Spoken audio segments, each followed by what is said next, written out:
internet. All right. Does anybody hear me?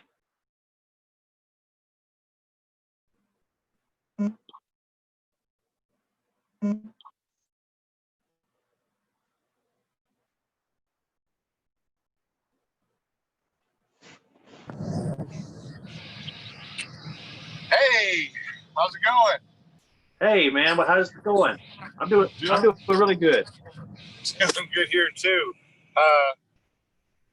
I'm actually camping right now. So we had to like go up the mountain and a couple miles away from camping. So I thought it before so everybody can join. Gotcha. Let me make sure.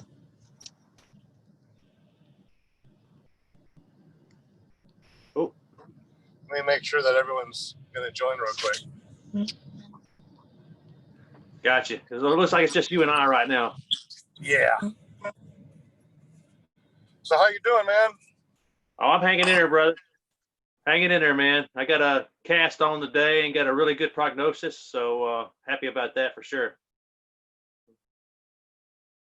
But hopefully I only have to wear a cast for 3 weeks. That's the plan. Wow. I hope so. So what exactly happened? I mean, the ligaments or what? So the ligament wasn't torn badly like I thought originally. Thank goodness. That was my main concern. Basically, it was just a clean break on the fibula, about 5 inches above the foot, and that fibula bone actually stuck out of my leg briefly during the accident. I never could see it because it went right back in, but there was a hole in the side of my leg where it came out. But you must have had a lot of adrenaline going because you were just like, oh, okay, no problem. Let me just call him. Yeah, I'm over here. There's some hillbillies, whatever. It's okay.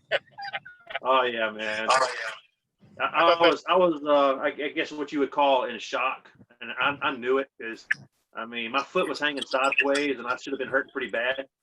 Right. I was pretty happy for that. It didn't take the ambulance long to get there. Thank goodness. I'm glad that you are doing much better. I was worried. I think Kevin just joined and he caught up with you, right? That's Kevin can fly. Yes, sir. What's going on, man? How you doing, buddy? How's your foot? Oh, foot's great. I'm doing good. Just itching to get back up in the air. But I got a little while before I can go. So that's what they say, you got a bum flipper? Yeah, it was a pretty bad break on the fibula. It was a clean break. I got a rod and screws there. And then it dislocated the foot too. That's why I looked so bad in the video. Right. They were able to reset that, fix me up for surgery about 2.5 weeks ago. And I went in today and got a cast put on for the first time. And they said I only got to wear it for 3 weeks. So I'm pretty stoked about that. Yeah, that I don't know how you're only wearing a cast for 3 weeks after that, but that's pretty awesome, dude. Yeah, they said it was a 6-week period, and I was basically almost 3 weeks into it already wearing a splint. So yeah. But I'll get a boot. I'll have to have some hardware removed. I'll get a boot and then go through physical therapy. And as soon as I can put a load on it, I can go fly. So realistically, it's probably going to be 6 months at least, man. But right. I'm optimistic it'll be sooner. Well, you got to be optimistic about that. Oh yeah, man. I've always kept a good attitude about it. I love the sport. I mean, it's incredible to be able to get up there and fly a paramotor. My dad's been in aviation all my life, and all you got to do is borrow a trike from Eric. Yeah. I've been discussing with some folks about getting a trike, getting my training wheels, and I've had knee problems on and off in the past, so it wouldn't be a bad idea for me to get a trike and have that training anyway. Now might be the time. It's always good to have a lot of skills, even if they're learning how to craft well. Yeah. Well, I'm pretty new at this. I don't know if y'all know much about my background from my videos, but over Thanksgiving break in 2019. So to fly less gear. That was my 63rd flight, and I've got about 20 hours on the motor. So I wouldn't say I'm really experienced, but it wasn't my first flight either.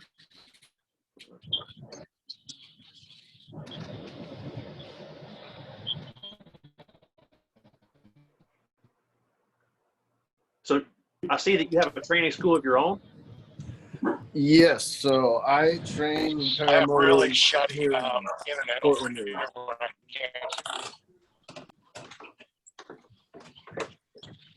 can't. Relocate myself to someplace with less background noise. Yeah, so I train paramotor school here in the Portland, Oregon area. Okay. How long have you been flying? I've been flying since 2002. Okay. That's a long time. So I started my initial paraglide training in 2002. I grew up in Emmett, California, right next to the Saboba flying site. And then I took a couple of years off, started a family, and then came back recertified through Max Rock paragliding. And then after, about 5 years of paragliding, I decided that all of the driving to the flying sites and the para waiting and hoping for good conditions and all of that just was kind of taxing on my soul, because for all the good flights you get, there's every other day or whatever where you have to sit and not be able to fly. So you drive all the way there and then you don't get a chance to get in a good flight. So that's when I decided that paramotoring was a much better idea for me. And so about 3 years ago, I decided that I wanted to transition from paragliding to paramotoring. So I met up with some friends. One of my friends, he's what we call a trust fund kid.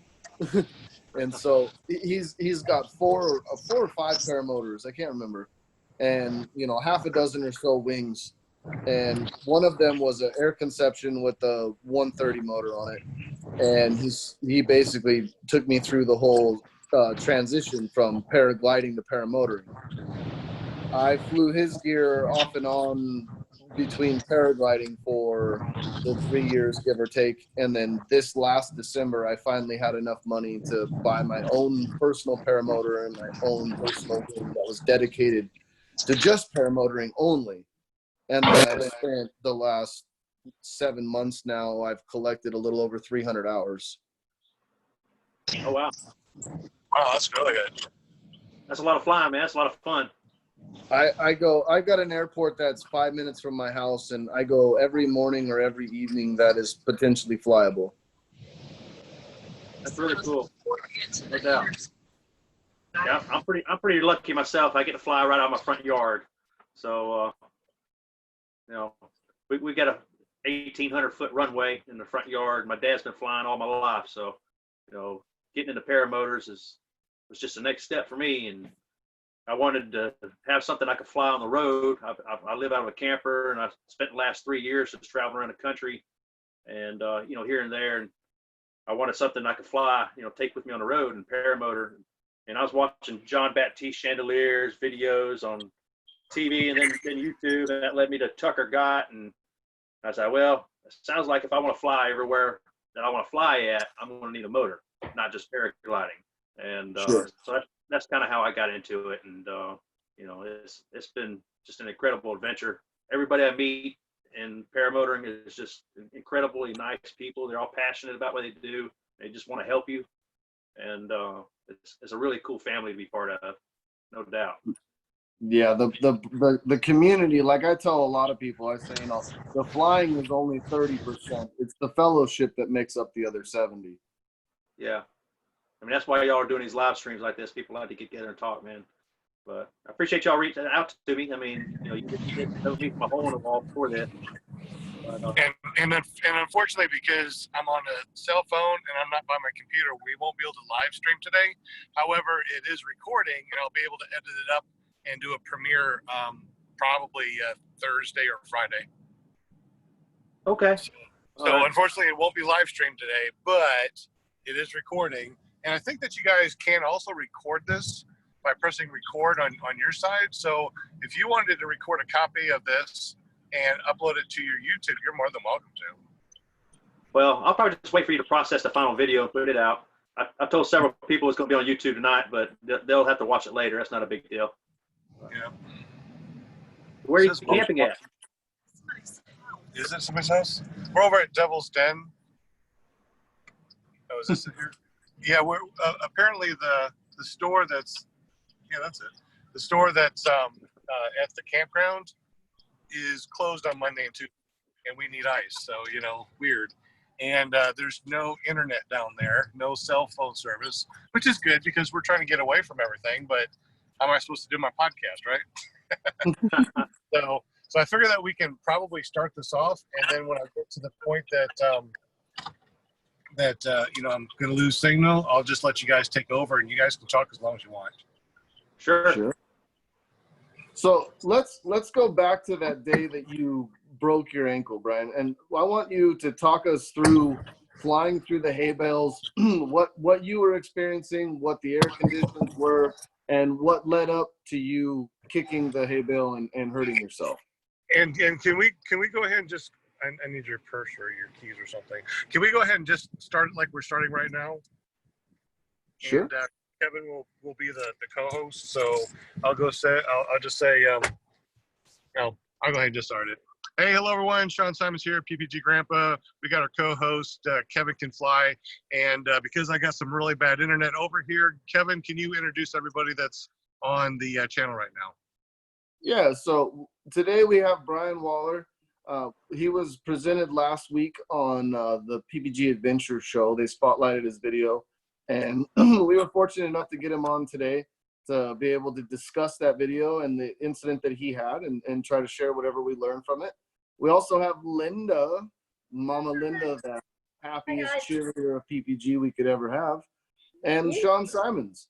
So today we're going to talk with Brian about his incident and see what we can learn from it and go from there. So today we're just going to discuss that, Brian. Like I was saying, if you could walk us through that day, the flight, what you were feeling, so forth, and what we can go from that. Yeah, so it was just a nice afternoon. Want to go out for a sunset flight. It was a good day, June 18th, and I believe it was a Thursday. Yep. So decided to go flying, and I have a spot that I like to go to. The low level is close to my house. Big open fields with no power lines, a county road with no power lines on it. Got down there, had a good time. You saw that was the first half of the video, basically. Just playing around, doing low leveling. I'm still new, so I'm kind of practicing mixing my turns with the throttle and maintaining kind of a constant altitude Sure. from the ground. So I'm definitely still in the learning process, but every time I fly, I feel like I progress just a little bit. I try to do something a little bit more, and I'm, lack of other words, I'm constantly pushing myself to become a better pilot.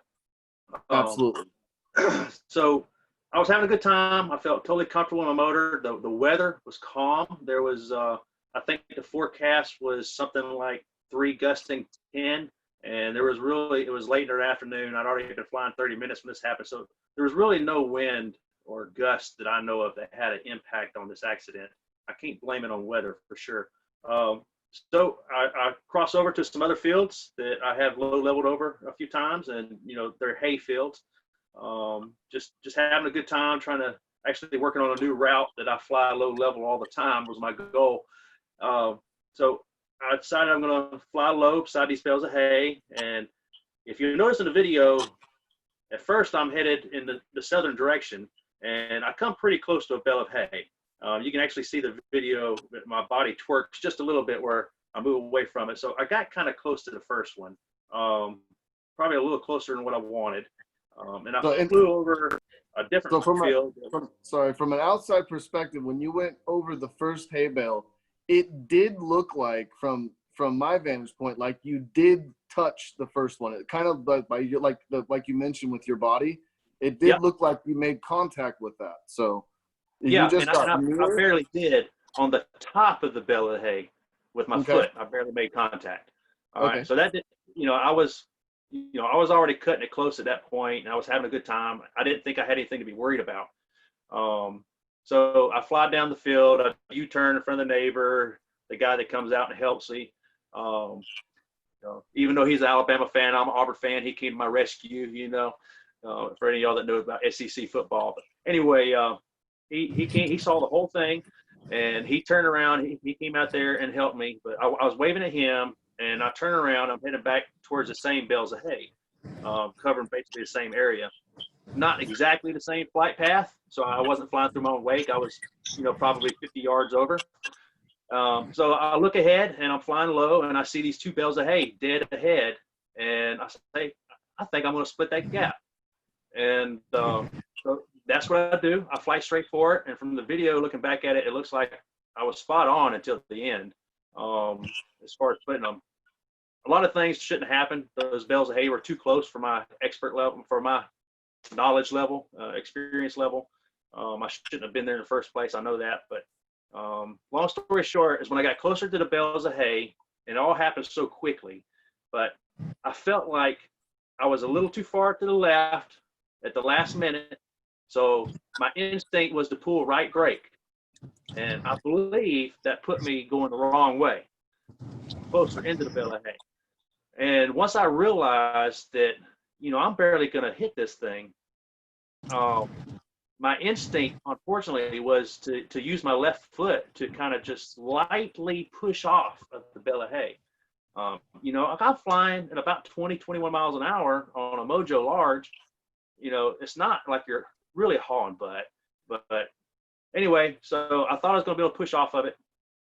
I did not really feel like a real extreme impact other than it shook me a little bit. But instantly I looked down before I kind of did a butt slide to a landing. I looked down and I saw my foot hanging sideways, and instantly I knew, oh man, I screwed up. Got messed up.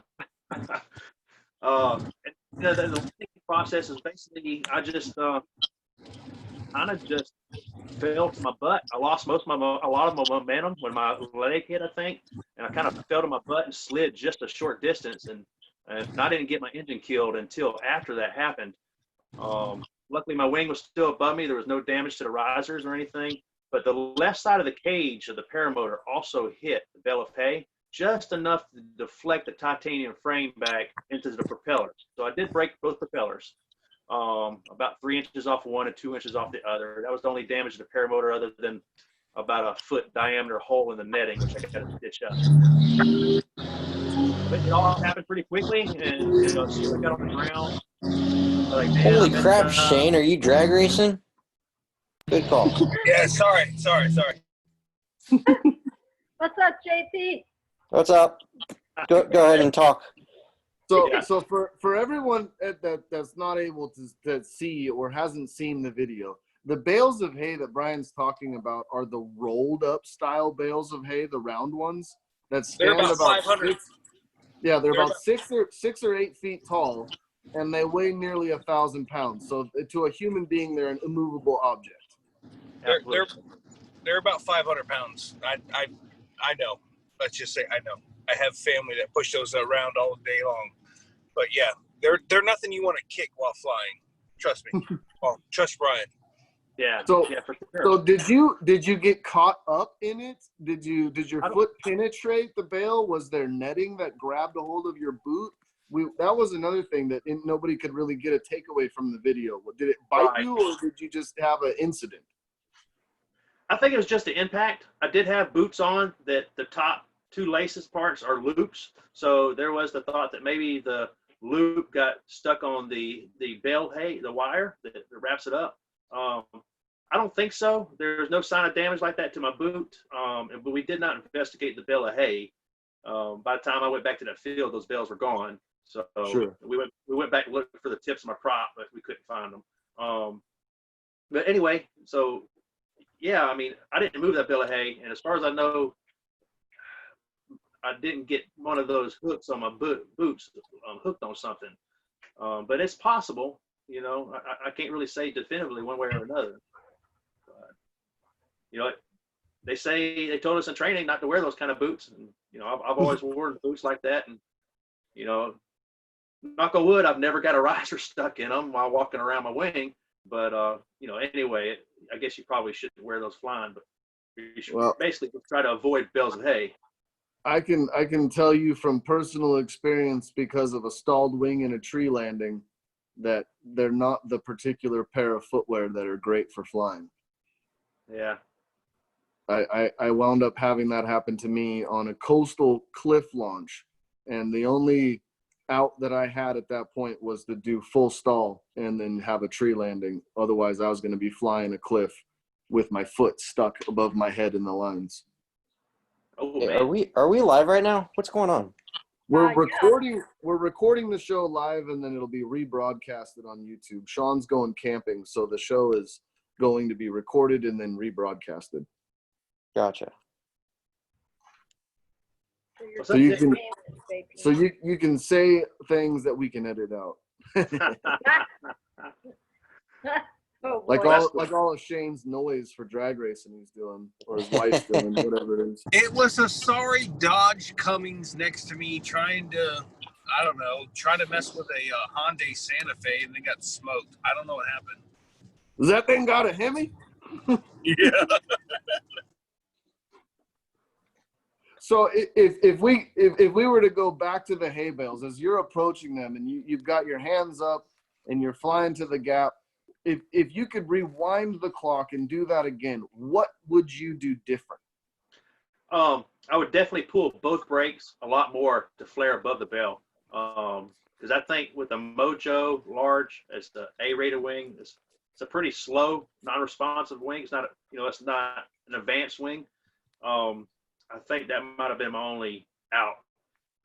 Also, if I would have just curled in my legs and let the frame of the motor hit the bell or glance off, I would have walked away with equipment damage. Right. More than likely, I can't say anything for certain if it didn't happen. But yeah, I mean, a couple things, right off the bat, I could have done better was not put myself in that position and not been that low over the bales of hay. Maybe made some practice runs 10 feet above the bales of hay, or just not been in that situation in the first place. But that's It's easy to say that now. It's easy to say, man, you shouldn't do that. But every one of us freaking does that. Like, if you haven't played, low, man. I mean, it's just fun down low. If you haven't done a hay bale slalom, you're I know you're going to. Like, they beg to be slalomed. Yeah, I've never kicked one, but it seemed like a safe thing to do, and I see lots of people do it, but they have more experience, more advanced equipment. To make those kind of, their instinctive reactions are probably a lot better than mine too. Sticking my foot out to deflect off that bale of hay was a bad move, man. I've busted my butt on a one wheel a few times of mountain bikes, and my habit seems to be to sacrifice a limb for the rest of my body. Put an arm out there or something, and Right. It costs me sometimes. Would you say in that I would be correct in interpreting it as a accident of intermediate-itis? Intermediate-itis, okay. So the definition of the phrase is when you're at an intermediate stage where you've surpassed the beginner but haven't quite hit the level of what would be called advanced, and so you kind of cognitively play in the advanced pool mentally while your physical skills haven't quite achieved that advanced level, and that slight gap in between is what causes a malfunction or an accident. Absolutely. I didn't know what the meaning of the word was, but I would definitely fall into that category. I don't Because consider it's a dangerous, as an instructor, it's a dangerous position that students get into when they hit that 50 to 100 hour mark, where they've surpassed the beginner stage. I can launch, I can land, I can fly, I can do the basic maneuvers of paramotoring without fear or without worry. But when we start going into foot drags or swoop landings or hopping over power lines or tree lines, and you misjudge your climb rate or misjudge your turn rate or misjudge your sink rate, is when you have that caged butt landing or that accidental tree landing or that really crappy call to the FAA that you took out the power lines in the county road. And that's one of those, we see it within the sport, and it's really hard to self-regulate. I know that I've been guilty of it several times. And the one thing that brought me back to home was having an engine out. So being out flying low over fields that aren't really a good landing option. And then the one day that you put yourself in a good position, but then the engine dies, and then you have to have a forced engine out landing, it reassures to you that not every flight is that glorious good day, and that at any point, what you're relying on for flight is not necessarily reliable. Yep. And we, you know, it's one of those, we always believe when we're flying low over a field or when we're crossing over a river or maybe a pond or a lake, that's not ever going to be the time that my motor will give up. It's been running great for 60 hours. Why would it happen to me today? And that's when you foul a plug or crack an exhaust or something to that effect. And we've all kind of been there to some degree. And it's that humbling experience that brings us back to that. I'm still a beginner. You know, you're like, I'll accept the fact that I'm still learning lots of things today. Yeah. Yeah. I mean, I think that's a very, very fair assessment of me. You know, I don't know much about your training school out there. I don't know much about any other training school other than Aviator. Sure. That's where I went to school at, down in Florida, and I can't speak highly enough about the guys personally and the training. So I felt like I was putting myself in, you know, the best training I could get, you know, for Southeastern United States anyway. And Eric is going to be so disappointed, man. Yeah, he's already reached out to me. I'm just teasing. They wanted to, he's a good guy, but you know, I felt like I was putting myself in a really good position to become a good pilot. I was trying to really play it safe, though. I was on the fence about going between the Ozone Mojo and the Spider 3 at training for my initial purchase. I decided, I'm going to buy a Mojo, the safest wing, the A-rated wing, and just fly it for a year, and we'll go from there. I was feeling really good with the Mojo, and I was actually already looking into buying my Spider 3, thinking, okay, it's time for my next wing. So at this point, I'm going to have to step back and fly my Mojo a little bit more. I still have a lot of learning that I can do on a Mojo before I move to, a Spider 3 where, I got 14 inches of trim and, a real reef. 2D Roasted. So the thing that I can tell you, because I train my students with a Spider, is the only real advantage you get with the Spider over the Mojo is a little bit more wind speed.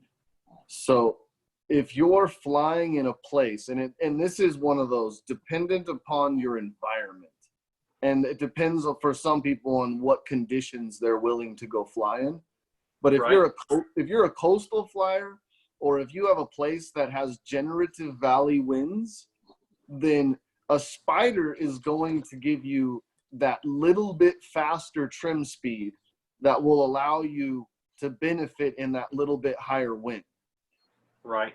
That's the only real given benefit to going from a Mojo to a Spider is just that little bit of speed.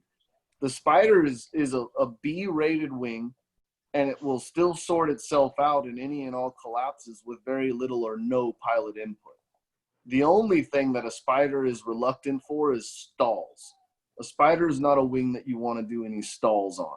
But as a person of color, I like to call it, who goes up and finds the nasty stuff to play in, I don't go stall the wing. It's not something I purposefully do. So it's not necessarily a concern because it's not something that I encourage or expect someone else to do. You know what I mean? But if you want to, if you've got 50 hours, 40 or 50 hours, if you've been flying since November, going to a Spider wouldn't be anything that would be surprising to you. It would be very comfortable, especially in a moderate size. If you were flying a 24 to 26, it would just be a nice, fun wing. The brake pressure isn't anything scary or going to be dangerous. And then it gives you the ability, if you want, to bring 2D steering in when you're ready to try that. So it's a good growth wing. I like it. Like I said, the only thing I hold against the Mojo is it's slow. And where I live and where we fly and train, we have valley winds. And so if you get up to 1,200 feet, you could be flying in 12 or 15 knot winds, which will basically park a Mojo.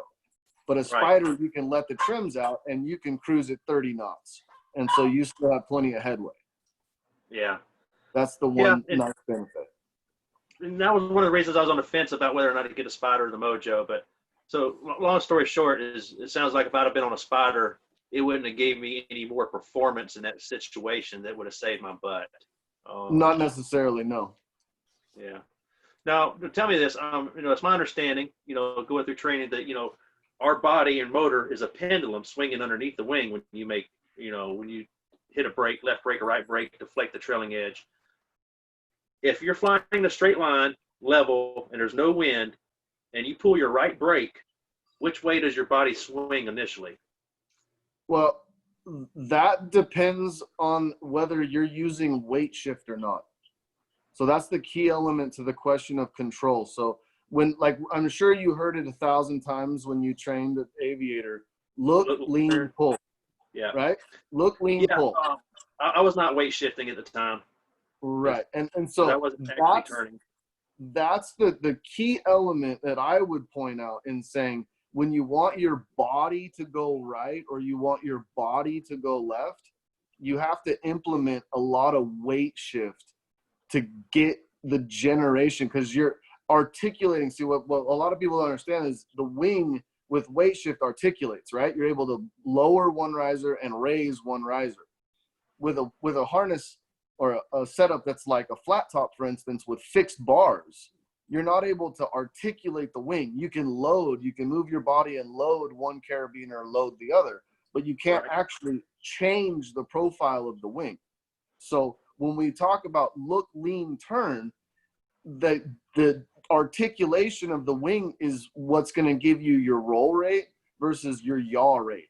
So by weight shifting and pulling brake, you would have initiated roll and yaw together, turning you away from the hay bale. By using brake only, you swing the wing to one side, but it doesn't necessarily mean that your body moved position. What you did was this. You just leaned on an axis. Does that make sense? Yeah. And, as I was pulling that right brake, I guess in a video you can tell that I don't know if I'm kind of crinching up at this point, but my left hand does come down a little bit too. So at the point right before I hit the bale of hay, you could tell I'm pulling both brakes a little bit. But my gut instinct at the last second was to pull that right brake to try to move right and go around that bell. And I think they had an opposite effect. But from what you're saying is it might not have had much effect at all, because I did not have the time to say, okay, look, lean, and then pull the brake. I was coming in and I gave a little pull on the right brake, and the next thing I know, I was in a bale of hay. So the instruction that I give most people in that scenario is power is always your friend. So if you're coming at an object and it feels uncomfortable, power is your friend. You just go to a climb, because your safe space is in the air. It's really hard to hit things in the open air. And like you said, it's one of those, you climb over it. I was headed for the gap, but it didn't feel good. So I climbed over the gap, and I'll go 180 degrees and come at it another way, or another pass, or another track. That's that. I like to tell people that's that danger commitment. When you commit, that honest to God 100% commitment to flying through a gap, it's you kind of accept the risk of what you're doing, and the outcome hopefully is good, and 90% of the time it is, but it's that slim 10% of the time that you hope it's just like an awkward landing or a butt landing or something, but you don't anticipate having your foot taken off. You know what I mean? Like that's an unusual circumstance. It's a series of unfortunate events for sure. I mean, you know, I would go back and do a lot of things differently if I could. You know, I would fly over the bales of hay 10 feet higher, and, you know, just look down at them in video or whatever. But, you know, never that day. Even when I saw that black cat, I failed my first launch because it was just hot and, you know, it wasn't very humid. It wasn't too bad humid, but anyway, there was zero wind. And, you know, with a mojo, I ran hard and it wasn't quite enough. You know, I've seen pros fail launches, no big deal. So I put my big boy pants on and I spread my wings back out and, you know, I get hooked back up and then here comes a black cat crossing the runway. I was like, no big deal, man. I'm flying today. But, you know, tomorrow if I saw a black cat cross the path, I wouldn't care. I'd still fly. I don't care about that. But it was just kind of funny to see. But I would have definitely kept more altitude over the bales of hay, just knowing that if you have a motor out or one just slight mistake, it can cost you. I think that if I would have pulled both brakes pretty hard, about halfway down, I would have flared enough that without giving it much more power, of course power would have helped too, that I might have flared just enough to drop over that bale of hay, but I might have come down on the ground after that. I think that if I would have just tucked my legs in, once I knew there was going to be an impact, I could have also saved my leg from being broken and just been a bruised ego and damaged equipment. So now my next question is, how long did you have to be in that field before you got some help? Because it looked like initially that your farmer friend was able to get there fairly quick. You Yes. got to your phone, you called 911, and then had emergency come to you for the rescue. Is that right? That's correct. I was in the field for a total of, I've got it on video, I can get the exact amount, but it's somewhere around 15 to 20 minutes. I was sitting there in the field. So the ambulance had to come from the hospital, which was about 10 miles away. And so they came, picked me up, back. I probably had a dozen deputy sheriffs out there, and of course one ambulance pulled up. But I was probably in the field about 15 minutes. I cut a lot of it out. Obviously, it's just me just laying there in the field. But I had plenty of help. Bring me water. Luckily, I always fly with my phone, and I know how to operate the GPS on it. Sometimes I fly with a Spot, which is a personal GPS locator. I didn't have it with me that day.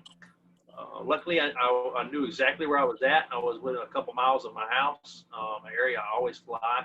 So I was easily able to give directions to 911. But I was prepared to pull out the GPS on my phone and give them that information. And I also had my dad on the two-way radio.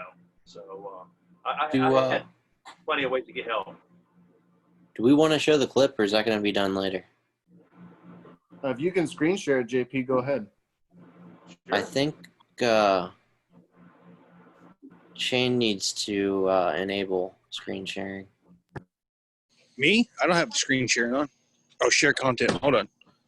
You're the host. Oh, hold on. I'm the host. You're the host. Oh, you guys messed up. How do you do screen sharing? I don't even know how to do that. I can read. Hold on. Hold on. I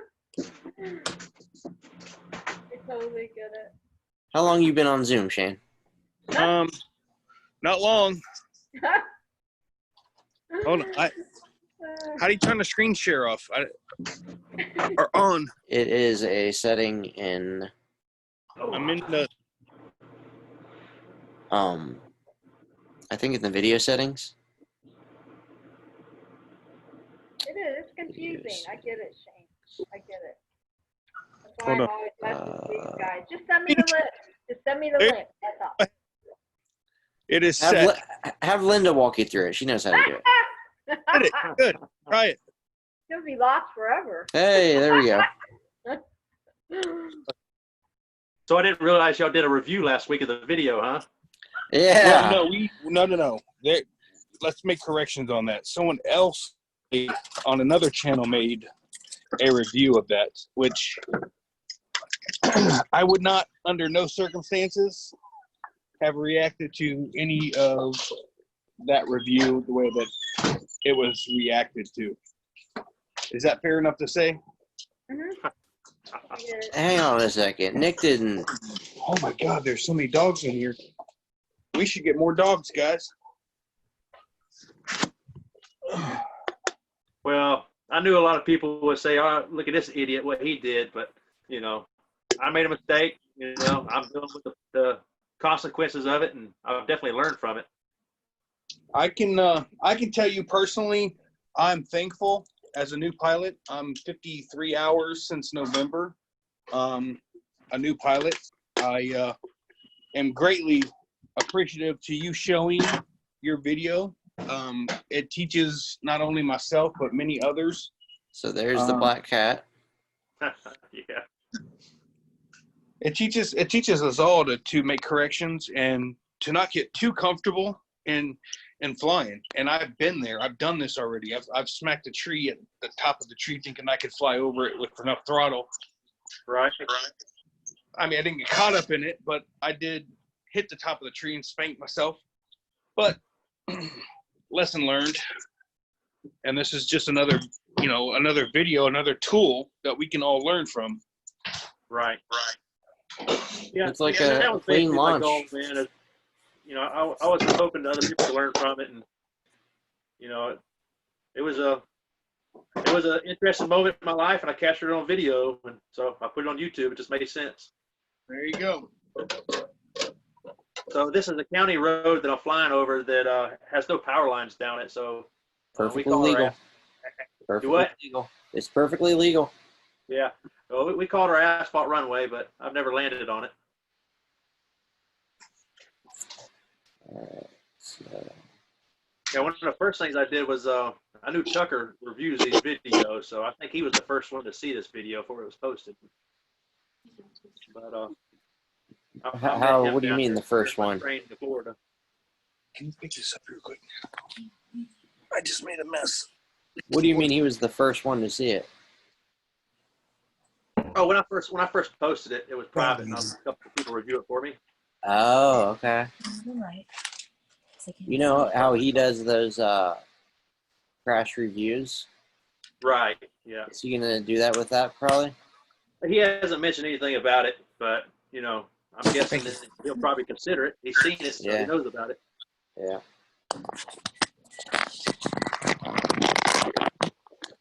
Unfortunately, I'd never like to be on Tucker's videos for my mistakes. I mean, Man, your trailer video is close. All Yes. right, so now coming up on this first bale of hay right here, I was trying to. Here's the field. Okay. Yeah. Walk us through it. So I'm headed in a southern direction right now, southeast, I guess. But anyway, coming up on the first bales of hay, and I see it, and I'm like, okay, I'm just gonna fly around this, and I try to fly right over the top edge of it, and I basically did just what I wanted to do, just barely touched the top of it with my foot. Right there, you see it shake just a little bit because I barely Mission made contact. accomplished. Yeah. Yeah. Perfect. Now And, get out. I go down here. Straight ahead is the house for the guy that came to my assistance. He's out in the yard waving at me. You can't really see it in the video.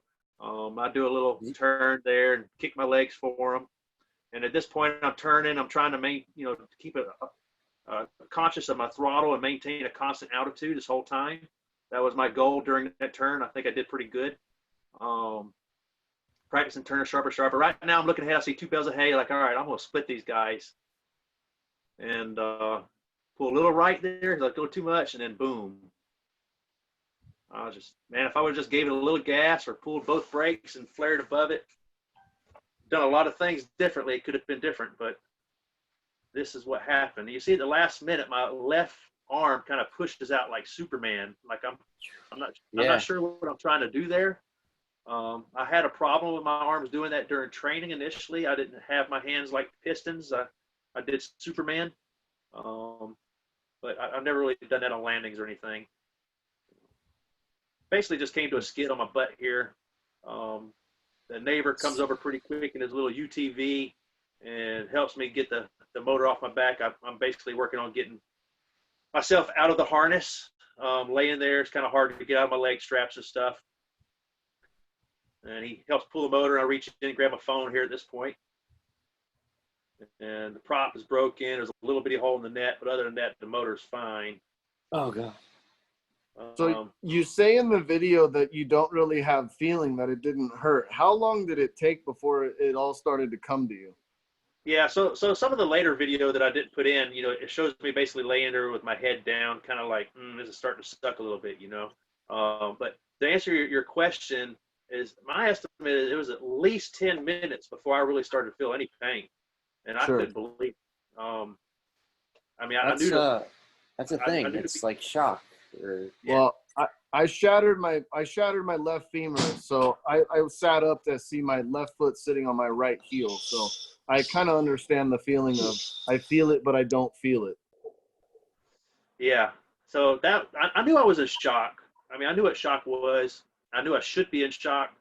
I even say it in the video to the 911 lady. But I think I handled it pretty good.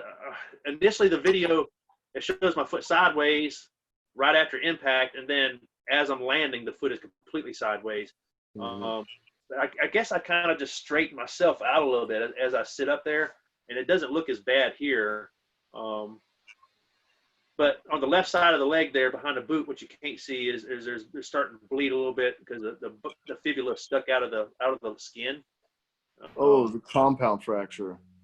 Oh, Yeah. the compound. So, I mean, I've got pictures a couple of the pictures made at the end of this video of me sitting in the hotel, the emergency room with the foot sideways, and you can see the tibia kind of poking and trying to poke out. I like how you started that sentence by saying at the hotel. Take a quick vacation to the Holiday Inn. We're going to try this first. We can make this work. Hold on. So it was kind of funny because the lady didn't realize I was flying a paramotor. I kept saying I was in a hayfield and I crashed my paramotor. I think I threw her off when I said hayfield. She thought I was on a lawnmower at that point, but several times she mentioned lawnmower, and you're like, no, a paramotor. Yeah, they don't get a lot of paramotor crashes around here, hopefully anywhere. So it was pretty unusual. So this is my dad walking up in the back of the video now. He had just gotten over there, and then my mom. I only put this in there, you know, the audio was out, but my mom walks up, puts her hand down on my arm, lets me know she was there. That's her there.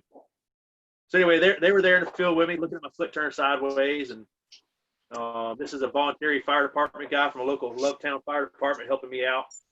You know, they all did a great job. And they got to me quick. So this volunteer fireman here, he didn't laugh at you, did he? No. Yeah, that would be rude. Okay. They're all pretty interested in it, man. They all thought the paramotor was pretty cool. Oh man, you fly one of those? I saw you the other day. Yeah, that was me. I have people stopping on the side of the road all the time, watching me land and launch, and I'm sure all of you are used to that, you know. So it's really fun to fly. I love them. I can't wait to get back up in it. You know, I just got to wait on my body to heal. I got my new cast today. It's blue. How long did they say you're going to be out without putting weight on that? So it's 6 weeks total for cast time. The first 3 weeks I've already passed with just a splint on. And then so I've got three weeks from today I get this cast cut off. They do an x-ray, and then they go in and remove the long screw for surgery that's holding the joint together. Right. And I think shortly after that, I'm going to start being able to load bear. But I won't really know until they do the surgery, remove the screws, and go in there and get a good look at it. So I'm hoping in a month and a half I could be putting some weight on it. Because in 3 weeks when they cut the cast off, I'm under impression I'm going to begin physical therapy at that point. Now walking on it's another story. I've been there with that kind of injury. Yeah. Question. You're gonna need physical therapy when that cast comes off, because you're not gonna be able to do anything with that leg for a little while. Yeah, I know it's gonna be a little while, but I'm a trooper. I'm gonna push myself, and I'll be out of this pretty quickly, I think. Yes, JP. So, okay, thank you for calling on me. So, did you legit have to wear a face mask when you're in your own room by yourself at the hospital? Yeah. So, it's all COVID related. My mom was able to come into the emergency room. That's a brutal picture. Whew. Yeah. That was bad too.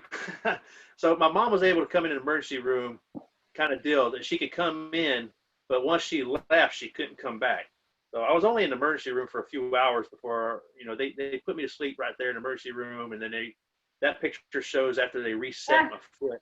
And so basically she was not allowed in my room at all. Once I got my own private room, no visitors allowed whatsoever. If I would have been a minor, I think I would have been allowed one. But Wow. so I was basically, I was flying solo in a room all night, just the nurses take care of me. It's like these people that are dying from COVID, man. They're dying alone. Your family can't come in with them. Yep. Exactly. Did they write on your chart that your foot suffered a severe case of COVID? I know, huh? Mhm. No, but they probably counted it if I would have died that way. Yeah, right. COVID Well, Brian, I'm glad you got at least a leg to stand on, brother.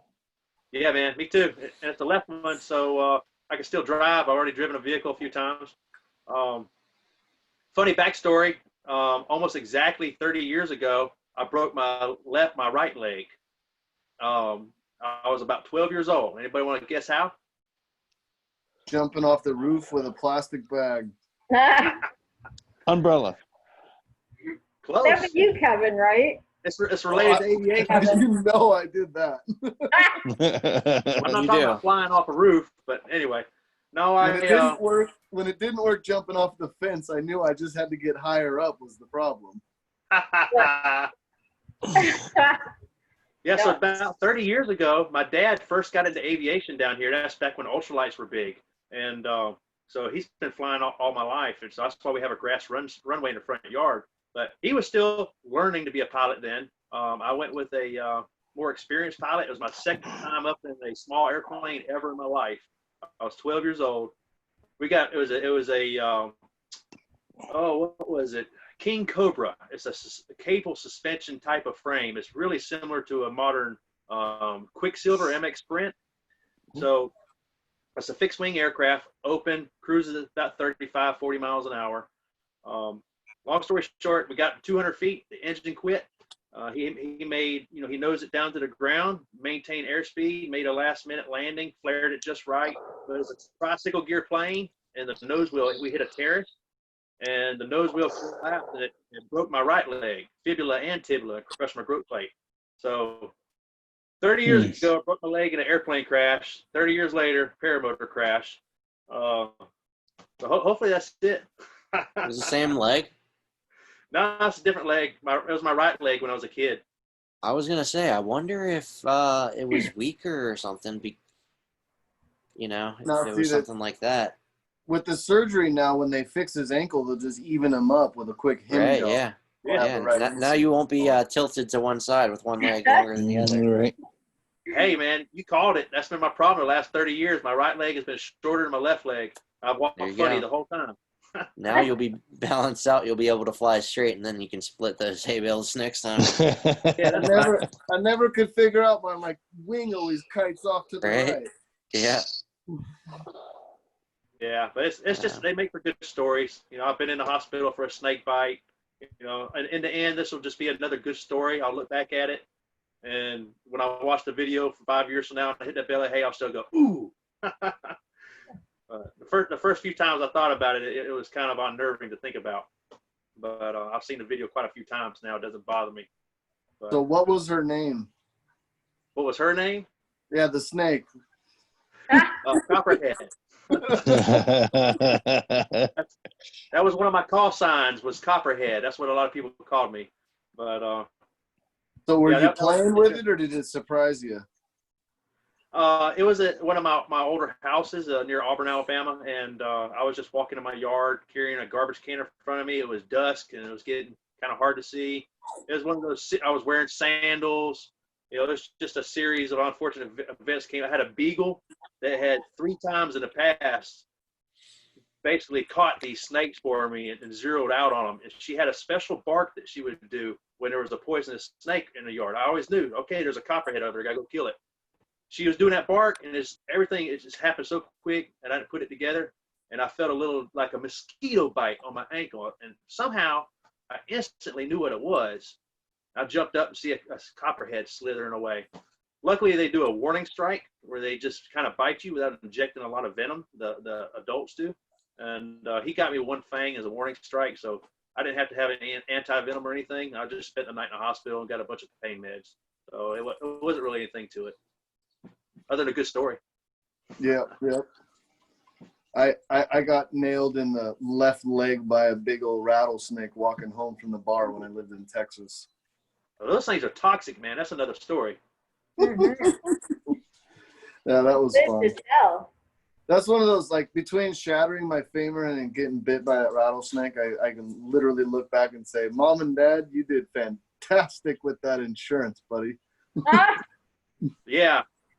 And that's something else, man. You know, I've been retired for over 3 years, and I don't have, I don't qualify, or I don't want Obamacare. And, I've been paying out the buttload for health insurance, like $660 a month for insurance just for me.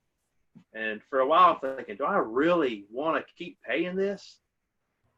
Well, when I broke my leg the other day, that's what it's for. Paid for, all them payments paid for themselves. Yeah, yes, it did. All right there, one bale of hay paid for it all, man. No kidding. So are you in a What it is. So you in a motorhome or a travel trailer? It's a travel trailer, 22-foot Winnebago travel trailer. All right. And, I know by the blinds behind you. Yeah. Those and the sconce above you there. That's the window treatment there. I know all about it. Yeah. Yeah, I don't have the fancy digital background like y'all do. I'm working on my cell phone, so. Oh no, so am I. You just go to the little bottom right where it says more, and then you can pick your virtual background. I'm actually sitting in the clouds. I don't know what you're talking about. Whatever. Yeah, baby, JP. What is that? JP's sitting in a place where he looks like he's been flying my paramotor. Flying with his dog. Linda looks like she's at a house, but I am. that's just I love my house. Yeah. Linda's avoiding the Arizona monsoons. Oh, they're Yes. coming, dude. They're coming. I hate lightning. Oh, why? That's Thunder my doesn't favorite. bother me. The lightning sure the heck out.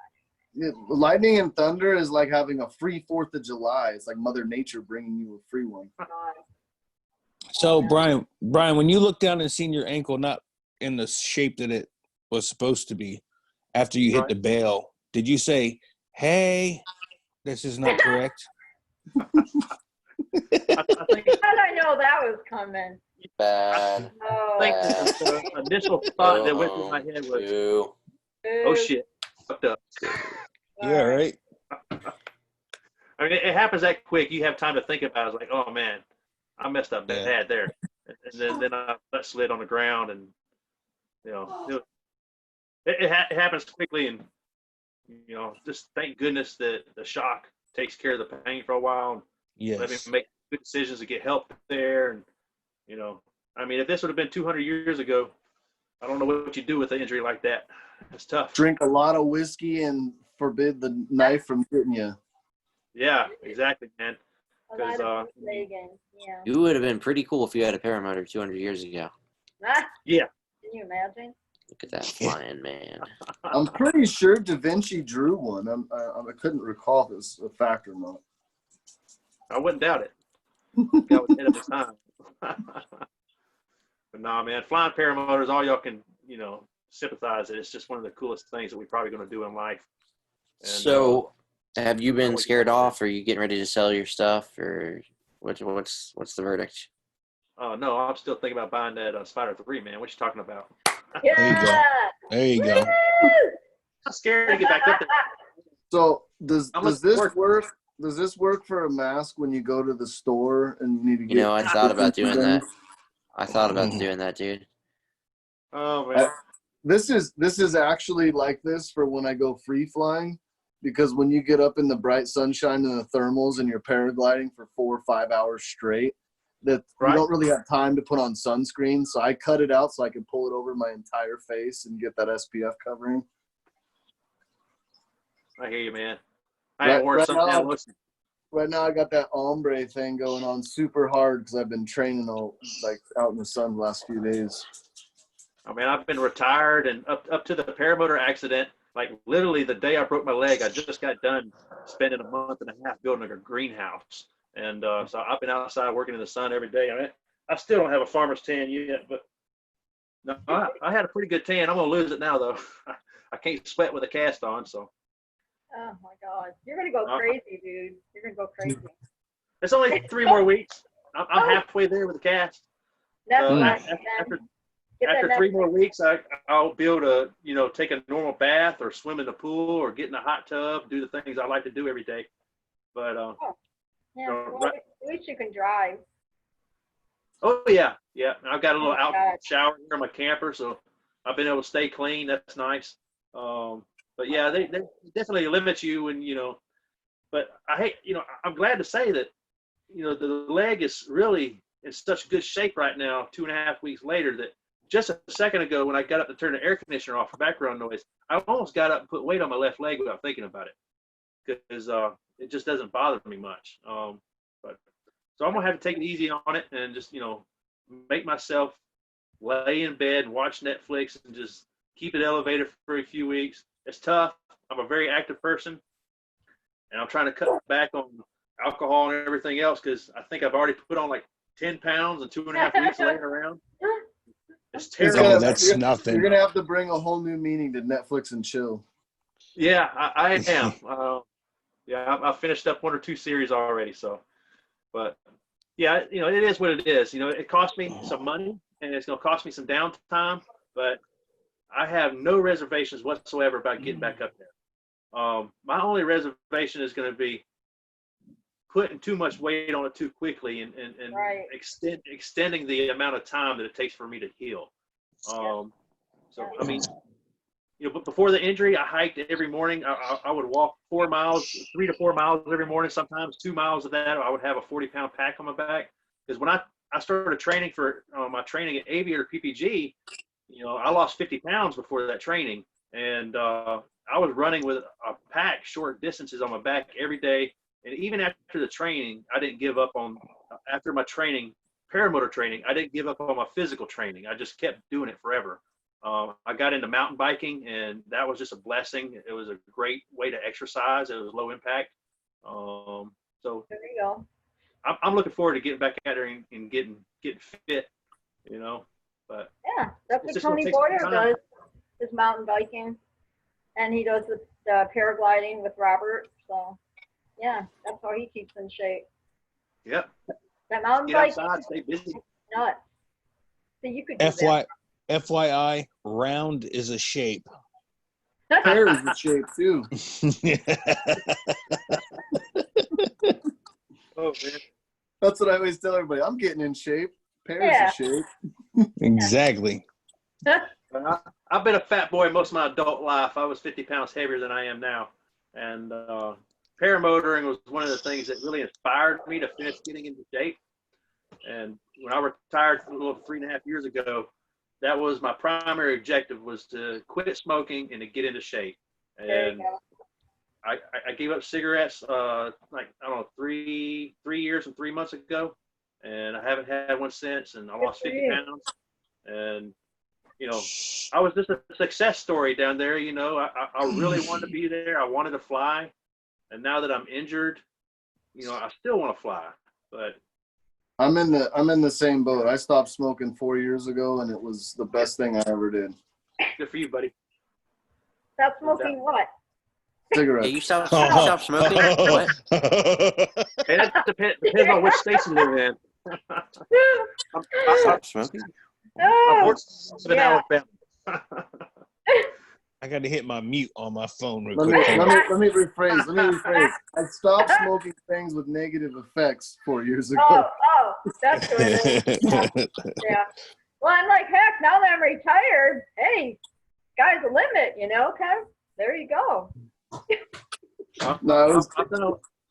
I've done a lot of things in my life, but I can honestly tell you, I think the best high I've had was flying in a paramotor, man. Oh yeah.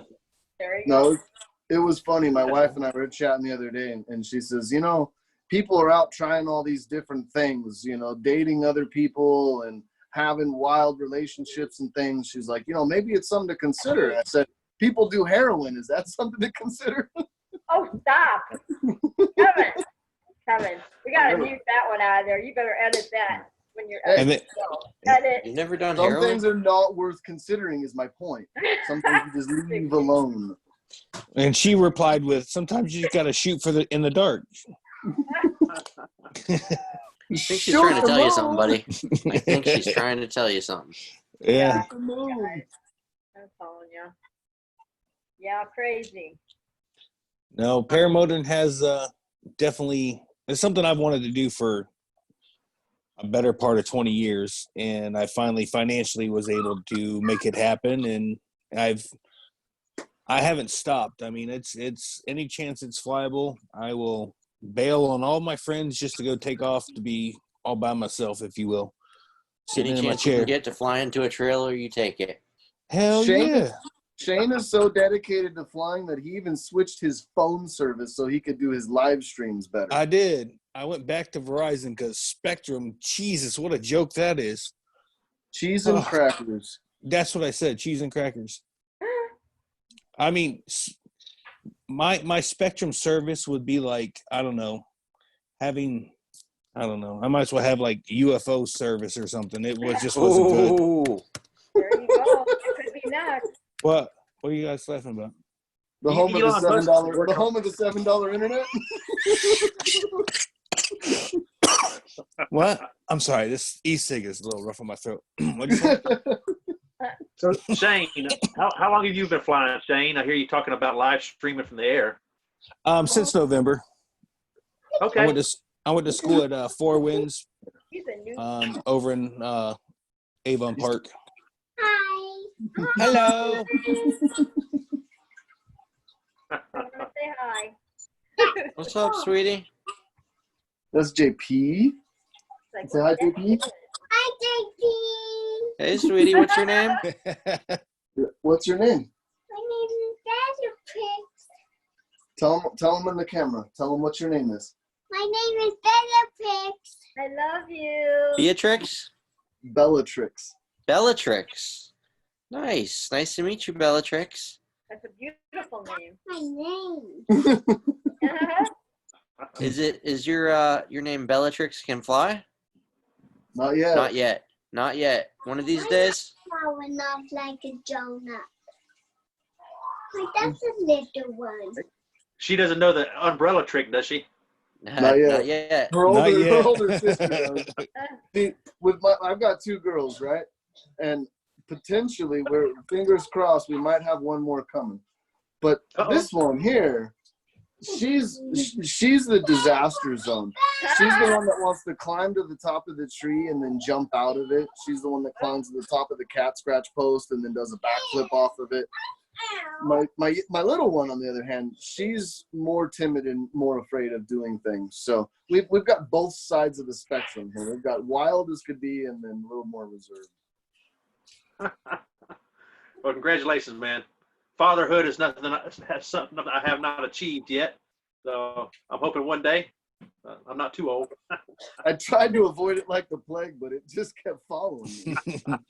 It just kept coming around. Looks like twice. It's funny when you get one of those women that no matter what state you run to, they just seem to find you and show back up. You can't get far. Yeah. I'm just teasing. I love my wife. All right, guys, go play. Go play. Okay. Take your ball, go play. Thank you. So I know that some of you are on the Pacific Northwest, up around Oregon. One of you said you were in Ohio. So are you scattered all over the U.S. or what? Yeah. So I'm in Portland. Sean's in Oklahoma, and then JP, you're in Ohio, right? Ohio. And then Shane, he's in Florida. He's a Florida man, so you'll see him live on the news before the end of the night. Yeah, pretty much. I'm Arizona. Oh yeah, we forgot about Miss Anderson. Since we're doing a blooper reel, Wait for it. Wait for it. Yeah, this is my blooper reel right here. Okay. Uh-oh. But please note, I didn't hit the camper. I simply noticed it was cold, and I wrapped my wing over one corner of it because I am caring and a thoughtful person. Whoa. Put in the first base.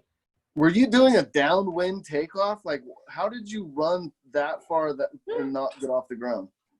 Because in the video, you'll see there's a mound. I actually stepped on this mound, which threw me upwards, which puts your wing behind you, and then it surges forward. Yeah, I got and you.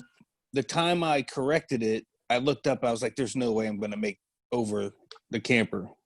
So I just braked it and I killed the motor, put the brakes to my butt, and just slid. And you can see how far I am from the camper. The time I flew from here over to Avon Park, the rumor was that I slammed into the camper. I never even touched the camper with myself. No, you went face first into that camper. You ended up inside the camper, from what I heard. Negative. I actually made breakfast for them. I would say that your wing slammed into the camper. The wing was attached to you, and bipartisan, you crashed into the camper. Mm-hmm. Okay, I almost died then. Jeez. Almost died. Oh, but anyways, Hey, yeah, anyone you walk away from is a good one, man. Yep. yeah, I knew when I looked up, because I was looking at wingtip to wingtip. I got the wing under control. I looked up. I was like, "There's no way," and I just killed it. It ain't worth it. Did you So, think but you lay about back out and launch, kiting right? like a couple degrees to your right and doing a crosswind takeoff? Okay, so I've tried those. I did actually this past weekend. I flew from the beach, and I had that experience of crosswind, actually lifting my wing up, and it being literally a different direction. And then I actually tucked in behind a building and was able to take off, which would have, I guess, been crosswind. But yeah, when I set my wing up, it wasn't directed at that area. It was actually directed towards the airport or the runway, which would have been not towards the campers. And then as soon as I brought the wing up, it just turned and went right for the campers.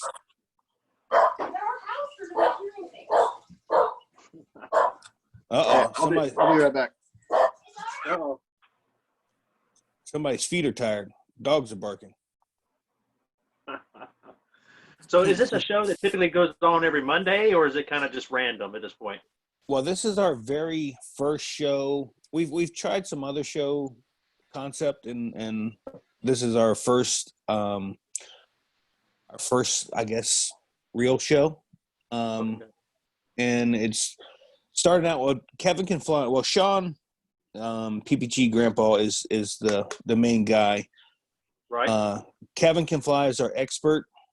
I'm here for comedy because I just learned how to fly, so I don't really know nothing. JP is very knowledgeable and does have some really good input. And then we have hopefully more. Well, I take that back. Not hopefully, but we hope to have more people like you that have experience in making mistakes. I don't know how to word that correctly. No, don't worry, man. You got hurt feelings. No, I'm not poking fun at you by no means. I totally respect that you posted this and hope the rest of us can learn from it. But Ryan is the content. I mean, let's be real. Exactly. Tonight is He's based the content, on, and Linda's the eye candy. So Exactly. Oh, she's a thank you buckle so bunny. much.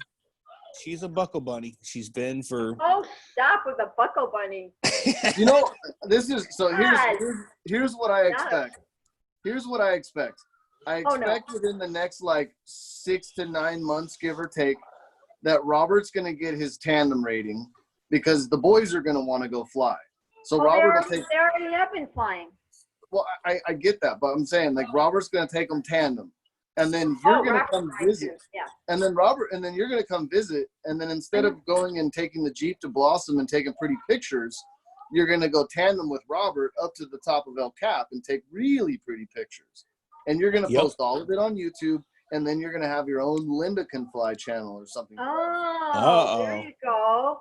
There And you you'll be go. the camera person. You'll have Robert doing the flying, and you'll do the camera work. It'll be like a tag team deal. But now Robert has to have a license to do tandem, right? Because he doesn't have a license for that yet. So somebody else Correct. should. Yeah. But he could go to Tory and get tandem rated. Really? He's already got a P3, so he can go to Tory and get tandem rated.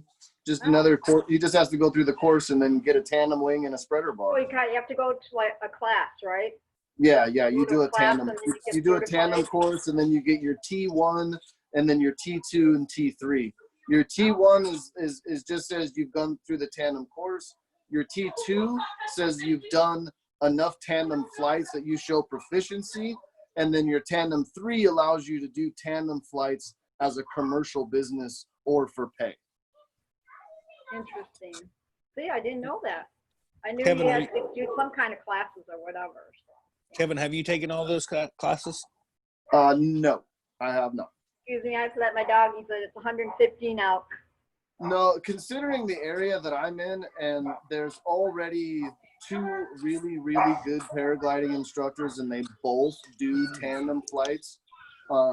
There's not really a need to have it, and I'm not a paragliding instructor, so there's no real reason for me to go and get certified to do tandem flights in paragliding.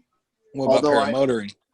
Well, I am working on that right now. So I've been talking with another one of the schools here in Oregon, and I'm in the active pursuit of getting all of the official PPG titles, so that Right. way when someone comes to train with me, there isn't any misconceptions about whether I'm an instructor or not. I'll be on the official website as a USPPA certified instructor.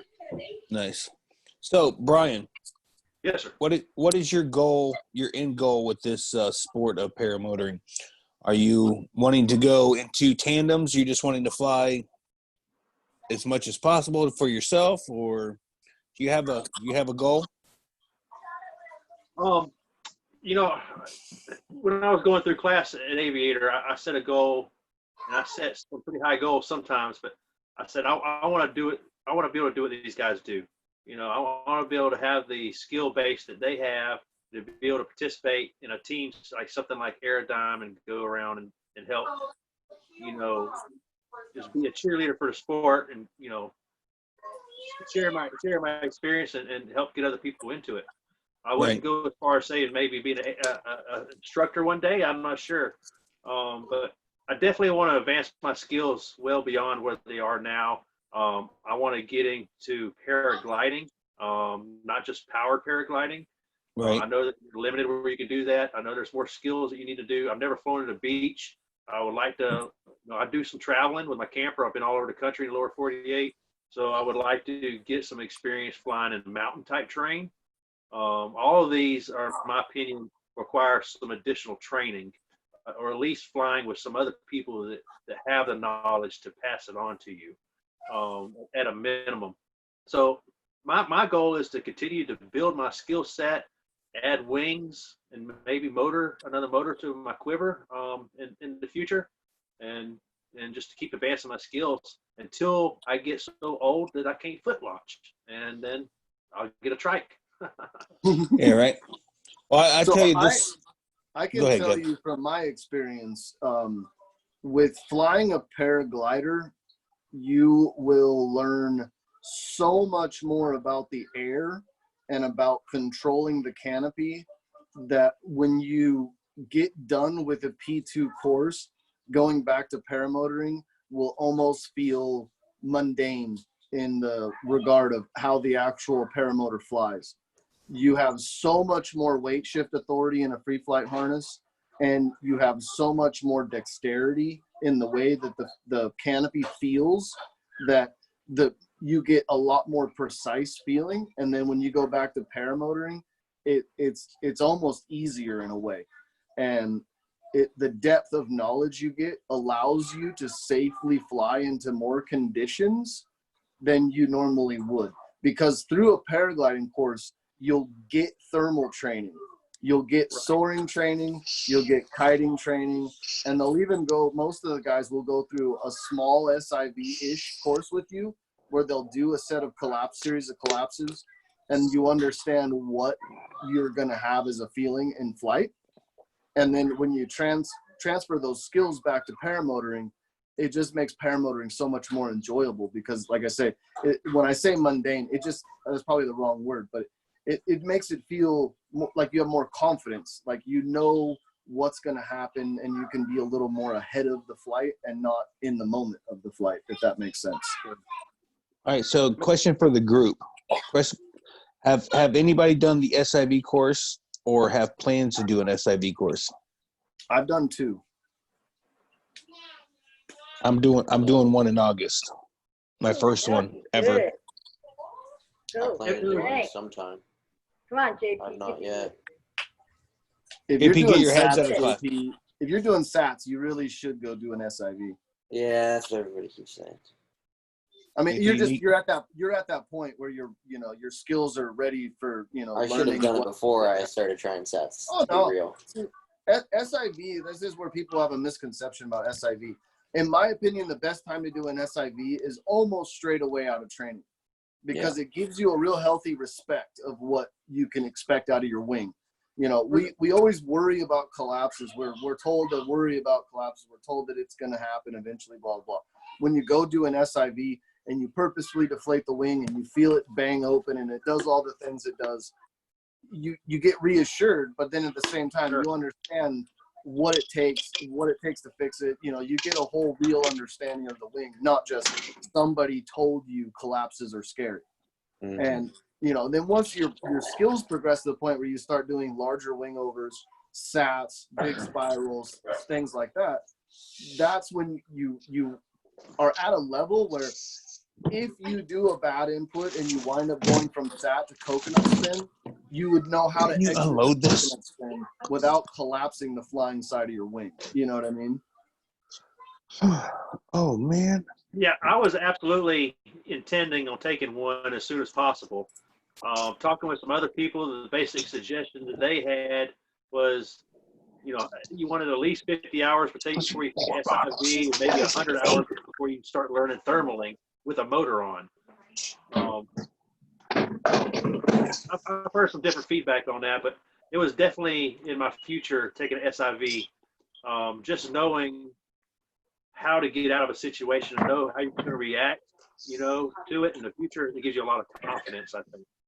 And that's what I'm looking forward to. Like we all learned in training, the key element to this sport is muscle memory. It's not really knowing about things. You know, when you're up there flying, you don't have time to go delve into the depths of your brain and the knowledge of flying. You have to kind of live it in the moment.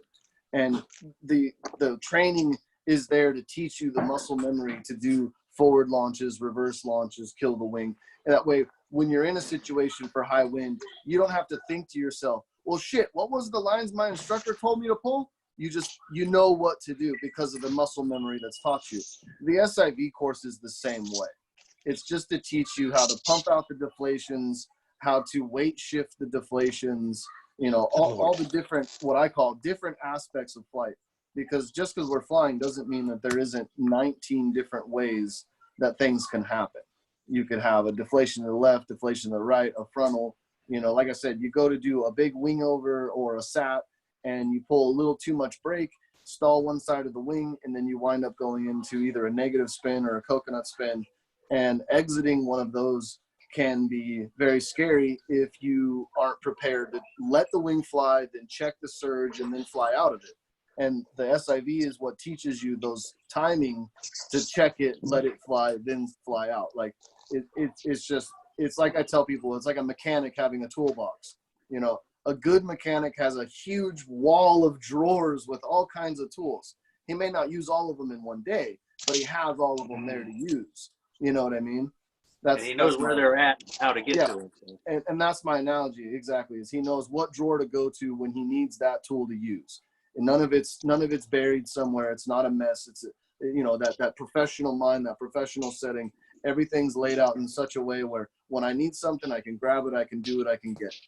And Well, how many of you guys fly with reserves? And as you're flying, you just real quick reach down and grab your reserve as a muscle memory thing. I do it 1,700 times every flight just to make sure that I have that muscle memory in case something goes wrong. I can reach down and grab my reserve and get a hold of it before, instead of looking for it.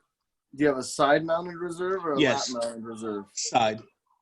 It zips into my. It's for the PAP frame. Yeah, it zips in. Right. Right. See, I like that as a way of having it out of the way, but I prefer a lap-mounted container because there's no confusion as to what hand can get to the handle.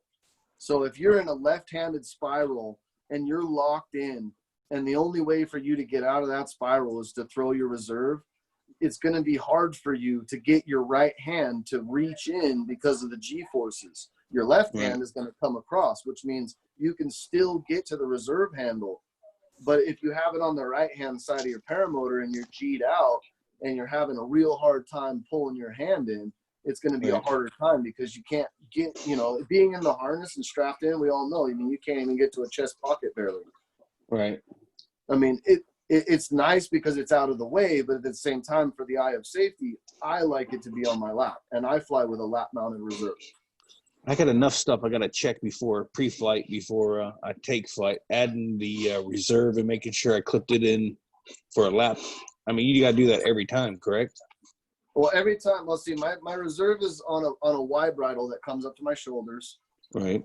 And then the container itself straps between the swan arms. Mm-hmm. And so one side is actually tied in. It's arguably immovable. I mean, I can disassemble it, take it off if I want, but the right-hand side is on a non-load-bearing carabiner. So it swings like a gate. And the only thing that does is just hold the container in my lap. So if I have to throw, the bridle goes under my arm, around my back, and then up behind me. So then I would be hanging from my shoulder straps, not from my carabiners. Okay. Because in a PLF situation with a motor on your back, it's better to have it on your back and fall forward, tucking your chin, than it is to have it fall to the back. Because most paramotors don't have a back plate, and having that gap between the motor plates and then the gas tank, that space can create a void for your back to get broken. So it's better to fall leaned forward than it is to fall leaned back. What about that dude that was, did you see that? He had that couch. And he was, That was awesome. Did you notice he wasn't strapped in to that or had a parachute of any kind on? Yeah, I was, how's this all? Yeah. And he lived to tell. That was debatable. I was talking to a friend of mine, and my buddy, he travels the world. He goes all over the place. The PK Chile, Dunes de Playa, all over Europe. He's a paragliding nutcase. He goes every place he can to fly. And he was saying he's flown that site dozens of times. And basically any time after 2 o'clock, it's all just coastal wind, and it's all just plainly laminar. He's like, you can go up and on any wing, throw your hands up, stow the toggles, and spend all day just watching TV or texting. He's like, it's so he had a paraglider attached to the couch? Yeah. So he had a tandem wing that was tethered to the couch. He had welded up a little aluminum frame and then had a TV, a battery box, and a DVD player. So he was able to sit there with his backpack, drink a drink, eat snacks, and watch TV while he's paragliding around. Isn't that the ultimate Netflix and chill? Yeah, for sure. And when you watch the video, he reaches up and he grabs the weapons, and he only uses weight shift within the couch. I was watching that video today. Once he launches, he doesn't even touch the toggles. He just lets them go, and he flies the whole thing with weight shift till he lands. That'd be you, Kevin. I mean, can you imagine the amount of work that they put into that thing to get it weight balanced?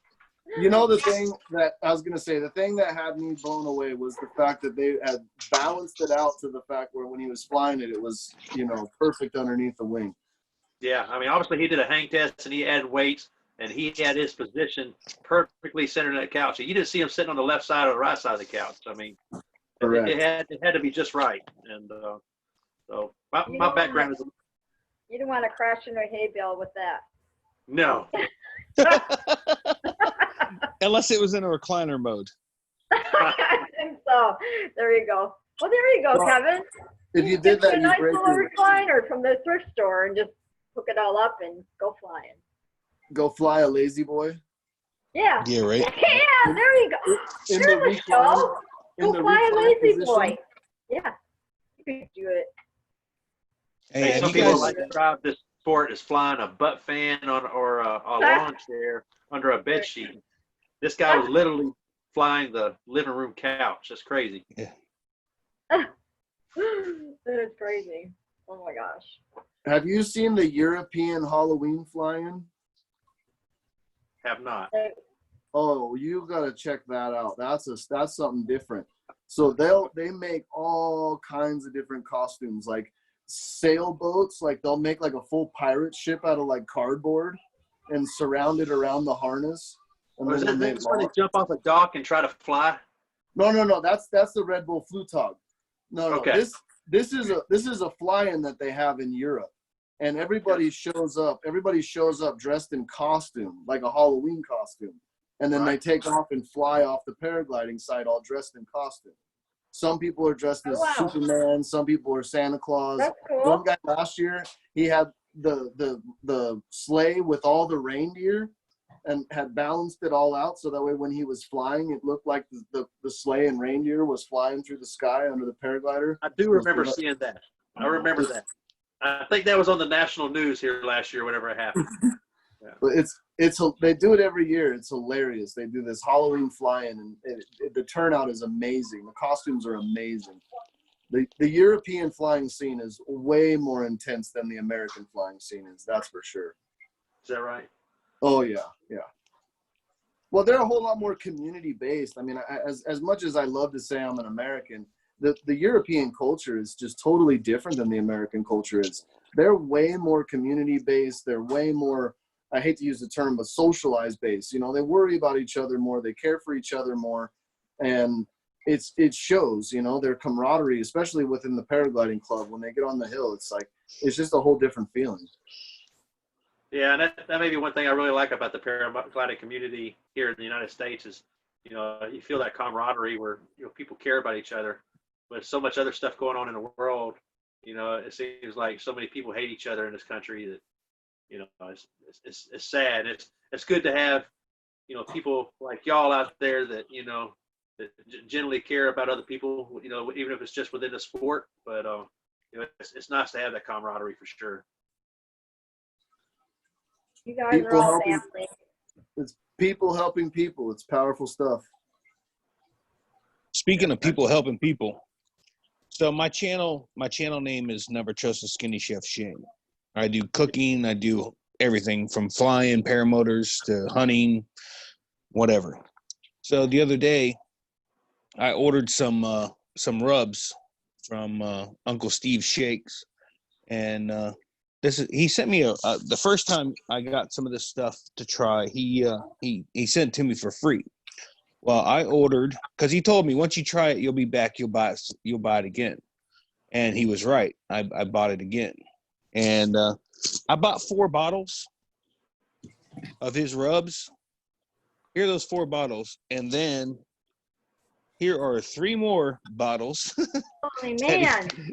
And then he sent me 2 new sample bottles.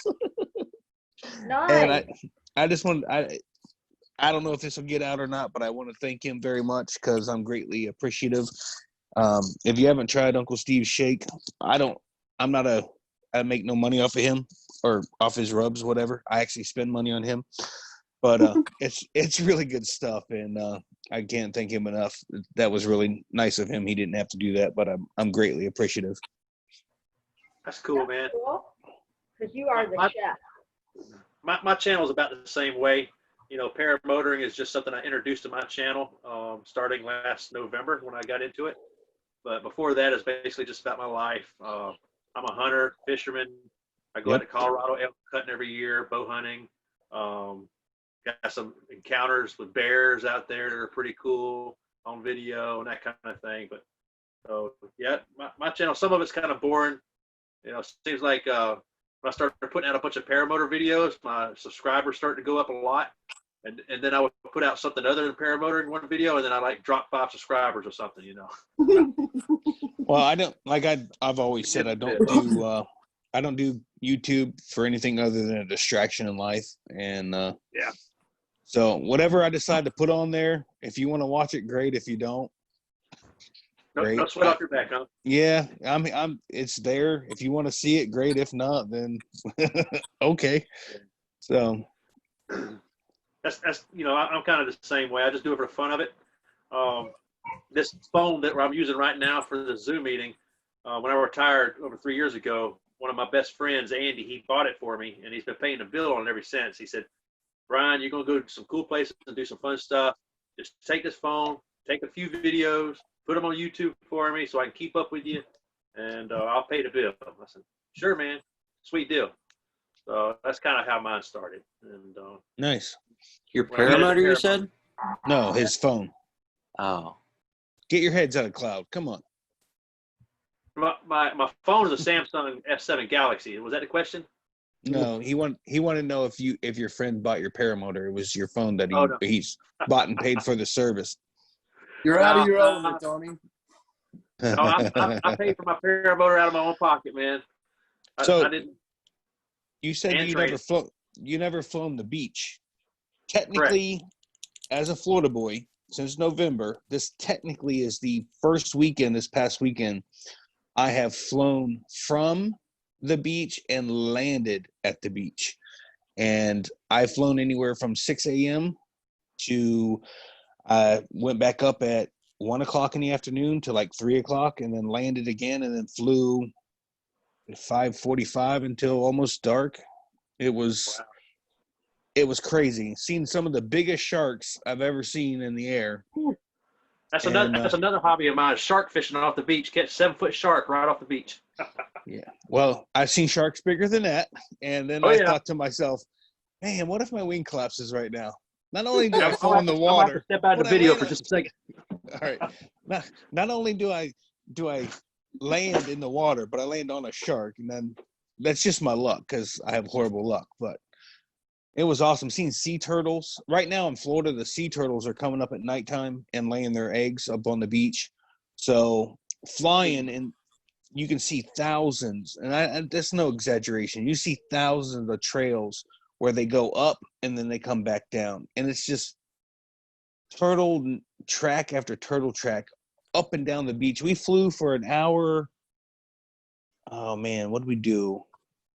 We did like 50 minutes one way and, I don't know, 55 minutes back the other way or something. And, I mean, it's just turtle tracks after – they're making nests like crazy right now. There's nothing like seeing like a 400-pound sea turtle come out of water, lug itself up on the beach, dig a hole, lay eggs, cover it, and go back down. It's something you wouldn't think would be awesome, but it's totally – to watch Mother Nature like that is crazy.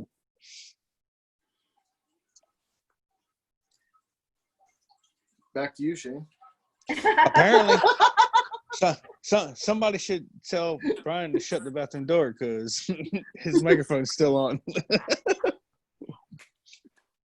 Linda, how's the fires in there? Kevin. Oh, Kevin. Sorry about that.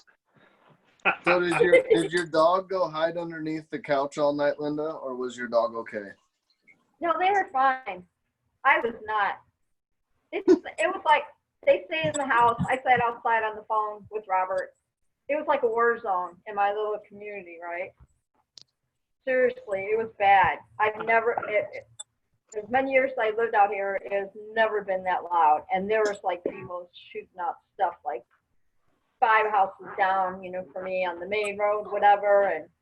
And seriously, we have a lot of vets that live in my neighborhood, you know, and I had to check on a couple of them because, yeah, it's scary. It's scary, but you know. Linda, aren't you in a drought or a restricted fire band or something like that? Don't you guys have a bunch of fires out there? Oh yeah, a lot of brush fires, absolutely. Not so much down here. I'm not like in the outskirts. I'm more down in the valley of Phoenix. So I'm not like right there by the mountains or, you know, where people can be. Right. Yeah, Okay. it's crazy. Yeah, it's crazy. But it went on like till 3 a.m. Just it was nuts. Oh, we keeping you awake, Kevin? Oh man, I got It's woke like up early noon. by the kids. It's like noon for Kevin right now. No, it's not noon. I got woke up early by the kids. Oh, I damn. know your kiddies need you. So next week then the show will be like where people get on chat and all that stuff. What was this? This is just kind of like a hangout show for us. No, this Well, is. Go ahead, Kevin. Well, I was Go gonna say this was a little bit of a blindsided deal. I didn't realize that Sean was going camping, or otherwise we could have rescheduled this in a way where we could have had it broadcasted. But Yeah, you know, he did not Right. notify me he was going camping. we'll be back to our normally scheduled programming next week. Okay, it's all good. Yeah, which is. We're like, what the heck? I was wondering when he was at. I didn't even know. I just kind of. It's fine. Crap happens. I mean, really, it is what it is. It's not like a set in stone kind of thing. But we try. I guess we're going to try to keep it as a. Like, I didn't even know I was hosting the show. Yeah. I think it'll go good. I think the show will go really good. We just like I said, you got Kevin, who, in my opinion, every time I talk to the guy, he gives me information, and I'm just like, that makes sense. I can use that. He's an expert in my opinion. There you go. You got JP, who's got tremendous amount of knowledge and experiences himself. Right. You got Linda, who will tell you to stop it and act right.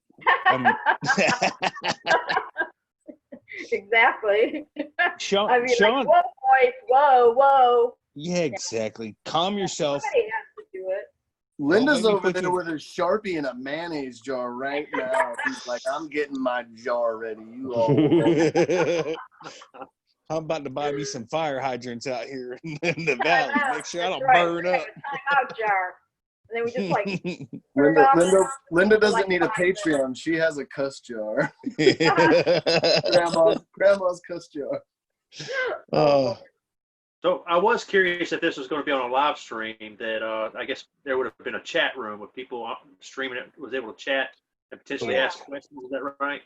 Yeah. So generally, when it's ran on the YouTube, there's a live chat that runs below the show, and then we're able to interact with the actual viewers, answer their questions, address them with what they have going on. Which I would have loved, absolutely loved for that to happen tonight, because there would have been a gazillion more questions that we could never even have thought of. Yeah, well, we could just redo it on Monday if you want. I can act like it never happened. We could. That's what she said. But no, I was curious about getting the feedback from a lot of people, and y'all have mentioned you've asked some good questions, but you haven't really told me, what do you think I did wrong? What would you have done differently in my situation by watching it? Man, I'm here to learn. I have been in your situation. I went to school back in or finished school in November. I fly out of the compound in Palm Bay, Florida. There's hay bales out there all the time. I've slalomed them things along with palm trees and everything else. Dude, you taught me not to put my feet out, for starters. I mean, it is I watch that video and I think to myself, I've been there. I have done exactly what you have done, and just not to that extreme. Maybe I'm a little bit more cautious. Maybe I'm scared more than you were. I don't know. Like, me personally, I watch your video, and I'm like I've said to you before, I'm very thankful that you posted it, because it teaches us all a little bit of, well, humility. And it's humbling to think that this could happen to you. It can happen to any one of us at any given time. Well, that's why I asked about whether the boot got caught or something like that, because it's one of those if it's a freak accident, it's literally the definition of it doesn't matter how many hours you have. You could be a 10,000-hour pilot, and if you flew past a hay bale and your foot hooked the mesh netting, and that's what caused your demise, I mean, that doesn't ever merit an experience. You know what I mean? Like, I don't care if you've been flying for 1 day or 1,000 days. That's one of those things where you have to just chalk it up to karma. That day decided to rattlesnake bite you, dude. Like, you know, Right. that's, Yeah. we all kind of have that in life from time to time. On the flip side, when you talk about the skill and what could have been done or what could have been done better, it raises a couple questions that I have that would help to better answer my opinion. And the first one is, when you were flying with your hands up at trim speed, or were you flying at minimum sync? And then we addressed the second one, which is, you know, what do you think that you did wrong? Which is, you know, we discussed the turning. So, you know, at the speed you were flying low, were you flying at speed with your hands up, or were you flying, you know, with like a bit Trimmers of in, control trimmer out. Yeah, You mean I was consciously trying to make sure I was keeping my hands up to retain as much flare and braking possibility as possible, and basically just fly the wing and control the throttle. So I was conscious of my hand positions, keeping them up. And the reason I say that is because going back and watching some of my past videos, I have noticed when I'm just looking around with the GoPro, a lot of times when I look, I'm like, Brian, I'm pulling 6 inches of brake right there, you know? And I wasn't turning. I was just riding with a little bit of brake on. Right. So that's something I've been consciously trying to get better at as a pilot. And I was actually thinking about that very actively at that time, because I was low over the field, and whenever I got in that situation, I was like, okay, keep your hands up. Hey, my air conditioner just kicked on. Is the background noise too loud? No, you're fine, buddy. Okay, it's getting kind of hot here. So yeah, I was actively thinking of my hand positions at the time. Okay. Because my takeaway is like I said, speed and power are your friend, especially low to the ground. It's kind of counterproductive for a lot of people to think put your hands up, because you get sync, right? When your hands go up, the glider kind of pitches and you start to descend.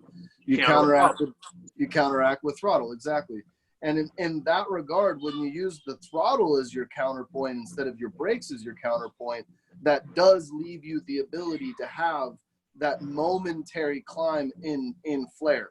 And so that's where my 2 cents, I would say a little more of the hands up high speed flying when you're down low, because you can always recover with a quick jab of the brake.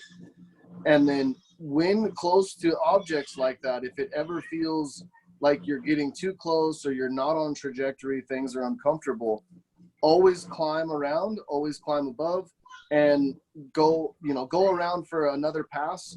You know, the glory with GoPros is we can edit the footage, right? We can make it look like we did it the first time. We just, you know, ease into things sometimes.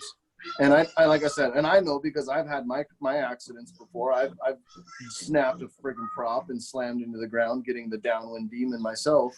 That, you know, learning from it in hindsight, you can always tell yourself there's 9 things I would have done.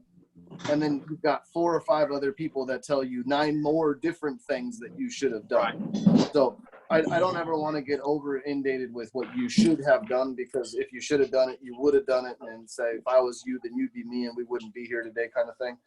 But right. It's always power is your savior. Climbing over or around objects is always your savior.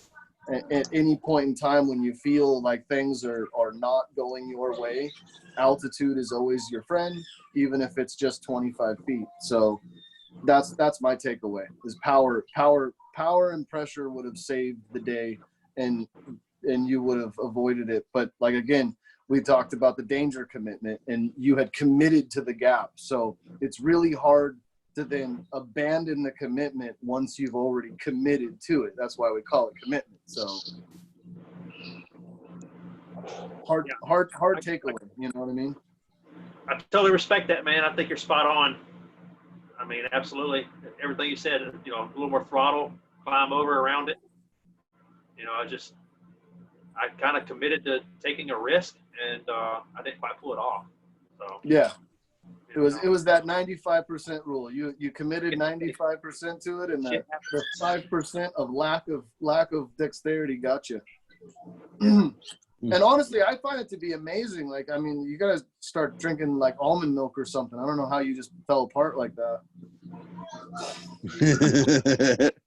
He really got bent out of shape. And that's what I'm here for. But yeah, like I said, that's my takeaway is when you're down low, it seems odd to fly faster and not slower, but that increase in speed gives you an increase in control, and that increase of control allows you to dodge, dip, dive, duck, all that kind of stuff. So, Kevin, let me ask you real quick. With intermediate wing or a wing, is it better to fly in rougher weather with your trims in or trims out? Trims in, all the way in, slow. Right. So this is where the argument comes in of collapse, right? And so when a wing collapses, the wing collapses for two reasons. One is to reset itself. The other is because it got ahead of you. And either way the wings are designed to collapse is they're designed to recover. And so when your trims are all the way in, you may be more likely to take a collapse, but you're also more likely for the collapse to correct itself faster. So when you're trimmed out, you're less likely to have something happen, but when it does, it's going to be a lot more drastic. And with a higher advancement in wings, a higher B wing or a C wing, even into a competition wing, once you start letting the trims out, you can no longer use the brakes. You only have weight shift or tip steer. In the event of a collapse, a tip steer line doesn't do a good job of pumping out a collapse. And if you grab the brake to pump out the collapse, you actually initiate a worse collapse. So the idea of safety, and this is why we tell people don't ever grab the risers, is if you take a collapse, your natural instinct is to pull or is to hang to catch yourself or catch your balance. So if you only have a brake toggle in your hand and you take a collapse and you pull down, you're naturally pumping the collapse out. Does that make sense? If you hold the riser, what we call riser fondling, if you're holding onto the risers and you take a collapse, that natural response is the pull just the same, but you're actually pulling the riser set down, which means that you're initiating an even worse collapse. So that's why we never fondle the risers, and we always want to have our brakes in our hand. So when the air is moderate, and I say moderate because everybody's bump tolerance and comfortability level is different. So when the air is moderate and you can let the trims out and not feel like you're in something that's uncomfortable, then you just add a little more power. You put a little more confidence into the wing and its ability to keep you safe.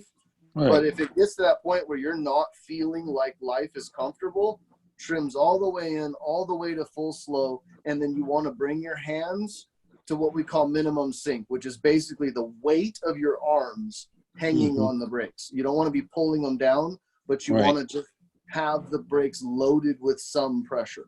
That's exactly going to be your safest position. I did exactly that at the poker run when I landed out. I could not keep that wing above me, or I could not stay under the wing. Let's just say it kept surging forward, it kept surging behind me, and I had full trims out at that time. And I was just like, I got to let go of these brakes to pull the trims in. How do I do that when I'm actively flying the wing? And I finally just said, well, if I have a collapse, I climbed up to about another extra 500 feet. I said, if I have the collapse, I have 500 extra feet to recover. And hopefully before then I can get these trims in. And I reached up, pulled the trims in and put my hands back on the brakes. And I was just like, okay, now that my trims are in, I'm at the safest mode that this wing can fly. And I still could not. I've never had even a slightest collapse of any sort on this wing. But that morning, I totally thought for sure that I was going to experience something that I didn't want to.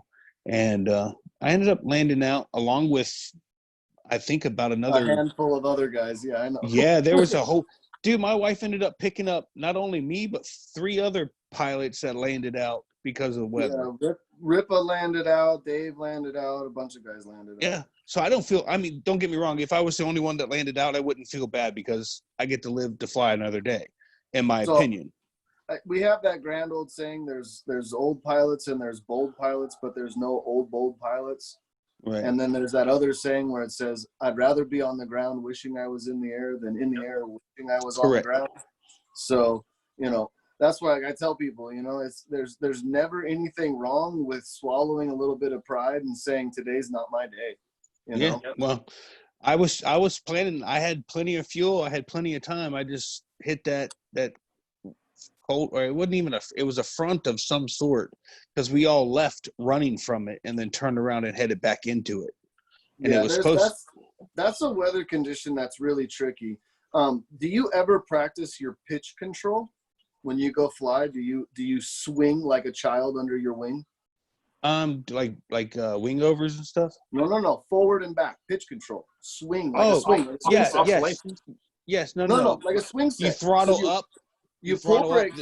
Well, you don't even have to use any throttle. You can do it only with the brakes, and it's really good practice because it allows you in those rougher conditions to have a better feel of not only where your frontal collapse is going to take place, but also what it feels like when your wing is behind you, and you can control the whole thing. So you bring in brakes and you feed in brakes to slow yourself down, and then you basically dump the brakes, and the wing will surge forward. It'll pitch forward. And then it just like as you would with a wing over, as you start to swing underneath, you then pump both brakes together evenly, which then pendulums you up. And so you do a porpoising effect up and down, and you control the pitch movement by controlling the brake movement. Then as you get through that and you start processing larger and larger into your procession, what you also want to do is then stop the procession. And so by learning how to do that will then allow you to understand much better when you get into those conditions when the wing wants to surge, what it feels like to jam the brakes, to let it fly. And you'll know that your wing can actually go pretty far forward before it takes a collapse. And as long as you're loaded, it can go pretty far back before it'll drop off. Unless you're pulling brakes with it behind you, it's probably not going to stall. It's just going to pitch and then surge. And it's that surge where we just catch the surge and then manage the energy. So then the second half to that is you slow your wing way down, and then you come back to full speed, and you do it without letting the wing fall back or surge forward. So you slow down slowly and then speed back up slowly, and then slow down slowly and speed back up slowly without letting the wing do the pitch movement. So you learn where your pitch movements are on both ends, and then you learn how to hold your speed without letting the glider get out of hand forward or back. It's a great practice maneuver to just practice your pitch control. And doing it in nice smooth air when you have control and not Mother Nature allows you to build that muscle memory as well. Now, see, I've never done it that way. I've always done it full throttle. So I'll kick my legs up, go up, and then just let off the throttle real quick and let it surge forward and go facing straight down towards, you know, and then once it starts swinging out again, then hit throttle again. And my wing will get really far behind me. It'll get really far in front of me. None of that bothers me. What bothers me is when, let's say, the right wing tip goes in front, but the left wing tip is right above me. So the wing is actually like pivoting sideways. So you're only pulling one, like if it's shooting forward on the right side, you pull right brake.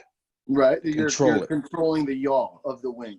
Correct. That's when I get freaked out, because now I've got one hand that's doing nothing, but the other hand is fighting this wing, and then it switches or it gets worse. And I'm like, okay, dude, now we got problems. And this is where I get uncomfortable. It's not a bump tolerance for me. It's because I've been in some pretty crappy air and I'm fine with it. It's just when that wing starts doing stuff that I don't feel like it should be doing, I'm like, okay, I'm done. Like I went down. So the best analogy I can give to most people is when you drive your car down the freeway, you only give the steering wheel as much input as what's required to keep it between the lines. Because if you gave it more than that, you'd be all over the road and potentially spun out and in a crash. Correct. If you go down a gravel road, you drive the same way, but you anticipate the vehicle, right? Because it starts to get loose on the gravel. Right. It's the same mentality when you're flying in rougher air versus smooth air. So smooth air would be the equivalent of being on the freeway. Rougher air would be the equivalent of being on a gravel road. So as the wing starts, like I tell my students, it's like you want to anticipate and get ahead of things. Because once the wing starts to get so far, you only have one of two options. Option number one is commit to a turn and go with it. Don't fight it, right? Because fighting it's going to make it worse at some point. Or Correct. Option number two is if you're ahead of the wing and you can be part of the wing before it gets to that point, you check the surge, check the yaw, check the roll, whichever direction the wing's going to maintain it. And that's that gravel road analogy. It's like when the back starts to step out, you don't let off the gas and you don't hit the brakes. You just give a little counter steer and you keep everything smooth, right? Because as long as your throttle stays smooth and your steering stays smooth, you can kind of fishtail back and forth 2 or 3 times and you're not really out of control. You're just kind of loose. It's not until you go, oh shit, and you let off the gas and then the back end wants to come around on you. That's the mentality that you want to have when you're flying in that feeling of the air is when the wing starts to get away from you, you just kind of mentally know, hey, man, we're just going to drift a minute. It's all good. We just pull that drift, let it drift. It'll come back. You pull the drift and you just be patient. Like a lot of people, when they start to get uncomfortable, everything starts speeding up. And the key element is patience. If you just a little bit of patience, kind of let the wing come together. And again, like everyone, I tell my students left and right, you have to trust the equipment. As much as it's uncomfortable, and I understand that it's uncomfortable, if you trust it, it will come through. As long as you don't get behind big buildings or big trees and start getting into big rotor, open air, storms, crappy, bumpy wind, that all sucks, but the wing still flies. The wing doesn't care. Wind speed is wind speed. Rotor is a whole nother animal. So as long as you have open air, it can be ratty, but you can still be fairly safe. Well, see, I did that this past weekend flying the beach. We ended up getting offshore or onshore? When the wind's blowing from mainland out to the ocean. It's offshore winds, so you're getting mainland thermals blowing over the coast. Correct. And we were flying, I want to say 10:30 in the morning. It wasn't terrible, but I was getting, anytime I come up to large hotels or whatever, I would make sure that I was climbing 75 feet, 100 feet above them, so I wouldn't hit any kind of rotor. And then sometimes your bubble is 30% of the object over the top. Okay. Well, if your building is 100 feet tall, you're going to be 135, 140 feet. Right. That's where the top of your rotor bubble will be. 30% of the object. Well, I did pretty good because I didn't hit very many, and then sometimes I would forget as I was looking at sharks and turtles and everything else, and it'll remind you. Yeah, and you know what? Because I was over the water and I had my flotation. Not that I trust it 100%, but I mean it's better than not at all. And I'm flying 250 feet up, 150 feet. It just, I was so comfortable, but I hit the same amount of wind in the same kind of rough air that I did for that poker run, the poker run. And honestly, I can't wait to do this SIV course just so I can go, this wing is doing exactly what it's supposed to do. It's not going to collapse. It's not going to do nothing but keep flying. Because I'm a new pilot. I haven't learned exactly what my wing can and can't do. I don't know how much brake to pull while in the air before I have a collapse, or how far forward this thing's going to go before it does a frontal. Right. This is where the SIV course is going to come in. And Sean's supposed to go he said he's going to go with me he's going to go back to the SIV course. I'm going to go for the first time.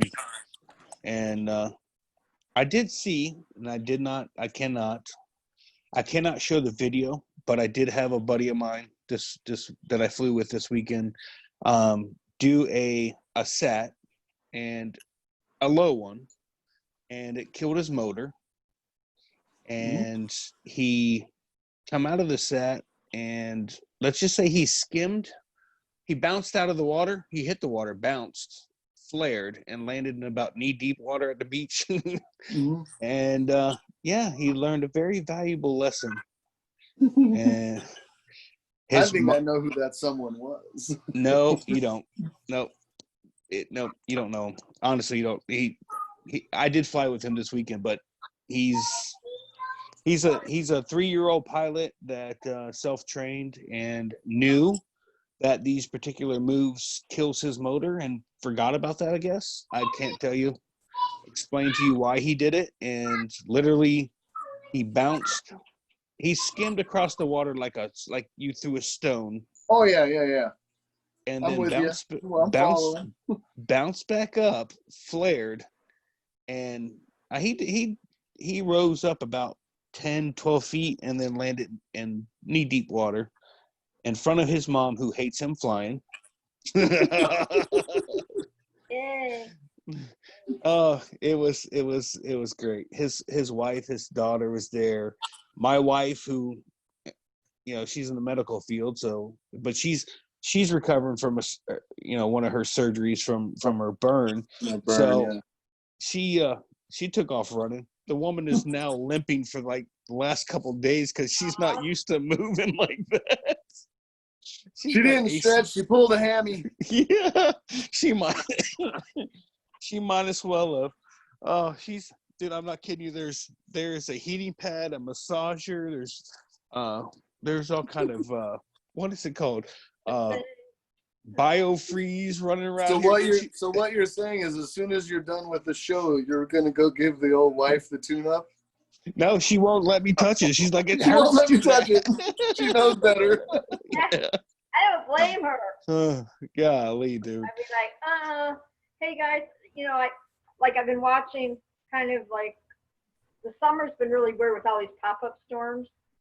So does that kind of concern you? Like, because you don't know sometimes when they're gonna, because they had one guy, I think got killed a couple days over the weekend or whatever, because he got caught up in a storm, a paramotor. I think it was paramotor. Didn't he drown? Wasn't it a tandem or something? Something, yeah. I seen something on Facebook. Again, so this is my, I don't know, my way of being naive, if you will. So if I see a news post on Facebook or whatever, somebody drowns, paramotor, I don't read those because I don't want that to be like in my head when I'm flying, if that makes sense. Stick your head in the sand, kind of ostrich kind of thing. You know what I mean? Like if I can't see it, doesn't happen. No, So same thing, I get invited like to go horseback riding or whatever at my friend's ranch or whatnot, and then you're thinking back of your head, oh man, I don't want to like get thrown off this horse kind of thing. But exactly. It's kind of the same thing. Yeah. Yeah. I don't read those stories. I don't watch videos of people crashing. Right. I don't want to be part of I don't want to be part of that in my head when I'm flying. Well, they didn't have a video of him or anything like that, because respect to the family, but somebody had posted on there that somebody had they got caught up somehow, the storm kicked in, and lately the storms have been, especially up the ocean and all that stuff, they come in really fast. Yeah, here in Florida, you can literally look to the south or look to the east and it'd be sunny as all get out. Turn around to the west and it is a Category 5 tornado coming at you. And it's usually the same time of day, every day.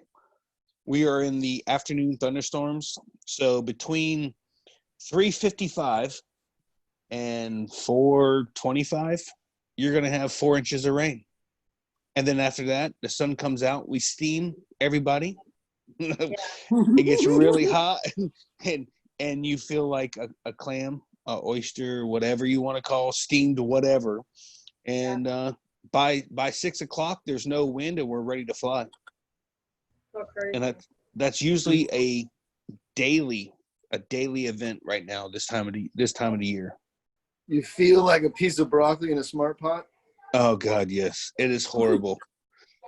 I say 3:55 because that's exactly the time I get off of work. And at 3:54 is when it starts pouring. So we all have to run out to our cars and in the rain. And about the time I get home, it stops. It's actually about 2 minutes after I get home, it stops. So don't they call that a Florida car wash or something like that? Yep. It does. It gives just enough rain so the mosquitoes get, they get enough. They get super hyper. Yeah, and then they come out while so you can fly right up till, it gets dark, and then you land. The problem is, at that point in time, the mosquitoes are starving to death. So as soon as you land and kill that motor, you are done. So I got a silly question for you. How many times when you get home do you have to pull out the Windex or Simple Green and clean the bug carcasses from your propeller? Oh, so I know you're joking. No, you're not. I know you're kind of joking about that, but so even my cage, the cage from riding in the back of my truck, it's all splattered. Yeah, the top of it. I go one day, why is this so dirty? And I'm licking my finger, not dawning on me that it's fucking bug guts. and someone goes, the dog didn't even like that. Exactly. The dog's like, I lick my own butt. I wouldn't lick that though. So it dawned on me. You offended the dog with that statement. Yeah. So I literally learned that day why one prop was always dirty on one side more than the other, because I always tied it up. It vertical. Right. So I'm like, I never dawned on me. I'm riding home in the dark. The bugs see the light. They go over the hood of the car or over the truck, over the windshield and down to the bed of the truck, and they hit the cage and the prop. So the whole back of my entire thing is all tore up with bugs. That never dawned on me until someone said, those are all bugs. I was like, what? Oh, I've been over here licking my finger and wiping it out. I was like, never dawned on me. Protein, man. You're good. Jesus. It never dawned on me. And I tell that story openly because, well, I never thought about it. But yeah, there are so many bugs here in Florida. It's horrible. No, so I went flying the other night. I got down really low over this oat field and was flying with my toes dragging the top of the wheatgrass. And I flew through a cloud, and I don't know any other way to put it. It was a cloud of gnats. A cloud. To the point where they're in your nose, in your mouth. Yep. I mean, even though I was wearing glasses, they're like inside my glasses. It was like, good God, man. And when I landed, I got back to the car, I landed. And both sides, the leading edge of my propeller was just a slew of bugs. Was like, to pull out the Simple Green and clean the prop off. It was like, good God, man. Actually, I think it may have been subliminal, but in my own mind, I think there was enough bug guts on the prop to actually give it a little bit of a vibration. Now, when you have the ladybugs, the love bugs, not ladybugs, the love bugs, when we get two swarms of love bugs, they are, you've never even heard of them. Come to Florida one time when they're swarming, you'll know all about them. We've got them in South Alabama. Yeah, they are horrible. I mean, they'll hit your windshield like rain. You'll literally, it sounds like rain. Yeah. But then you make this mistake of hitting your windshield wipers, which literally just blocks your entire view. I know all about them. So you're flying your paramotor. Anytime you get 25 feet or lower, all you get is off your forehead and your face, and you're like, I know those are bugs. So keep your mouth shut. You don't want to yawn or nothing. It always makes me envy that mask that Mitch G flies with, that full face thing. Yep. And I never fly with glasses. I don't use sunglasses. Very rarely do I ever use sunglasses or any kind of glasses. And then when the love bugs are here, I put on my safety goggles or my safety glasses, dude. I'm like, they're like, why are you wearing those? Come back and there's like 4 or 5 right at where my eyeballs are, and I would have ended up with love bugs in my eye. And yeah, but that's the only time I fly with them. I have to wear glasses when I fly because my FAA medical says that I have to wear glasses when I fly. Well, unfortunately, I'm almost 46 years old. I don't even I have no corrective. I have no corrective eyewear at all. No contacts, no glasses. I didn't think so either until I went in to go take my medical exam to get my pilot's license, and the guy was like, "Dude, you're blind." I was like, "What are you talking about?" You look great. I was like, "I see just fine." I was like, literally went to the optometrist to get the corrections, and the guy like laughed, and he was like, "This is maybe perhaps like the softest prescription I've ever had to prescribe." No, I have. I actually, but have it's on there. It's literally right on my medical. Here, right here. So I had to deal with when I was growing up, when you go to the beach and all that, fish, we call them Michigan fish flies. What is it? And those are probably, they found the exact same thing you're talking about, those love bugs. They call them fish flies. And you can Google it, and they like stick to everything. So see it right there? Corrective lenses required. Well, they call them love bugs for a reason, right, Shane? Yeah. So their butts are together. There's 2 separate bugs. They're backwards. Is it the male or the female that runs or flies in the whatever direction? So now, and I'm not trying to be funny. This is true. You are funny though. But go ahead. No, we're not talking about my looks. We're talking about this conversation. So these love bugs, they're attracted to asphalt, carbon monoxide from your vehicle, and I guess headlights or something. But dude, they're so horrible. Look up love bugs in Florida. Okay, They will change the color of the front of a semi. There's that many. Yep. They're disgusting. Fish flies. Well, hey guys, my battery is almost dead. Is there any more questions that you would like to ask about the accident or whatnot? Oh no, get your battery charged, dude. Linda's like, I've had it plugged in for the last 30 minutes. So. I know. I hear you. I'm going to get going too here pretty quick. Yeah, I think we're good on everything. I want to thank you, Brian, for sharing your story for real. Absolutely.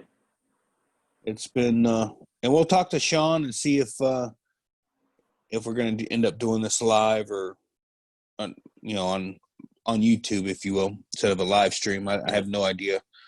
Kevin, you got anything? Just my airman certificate.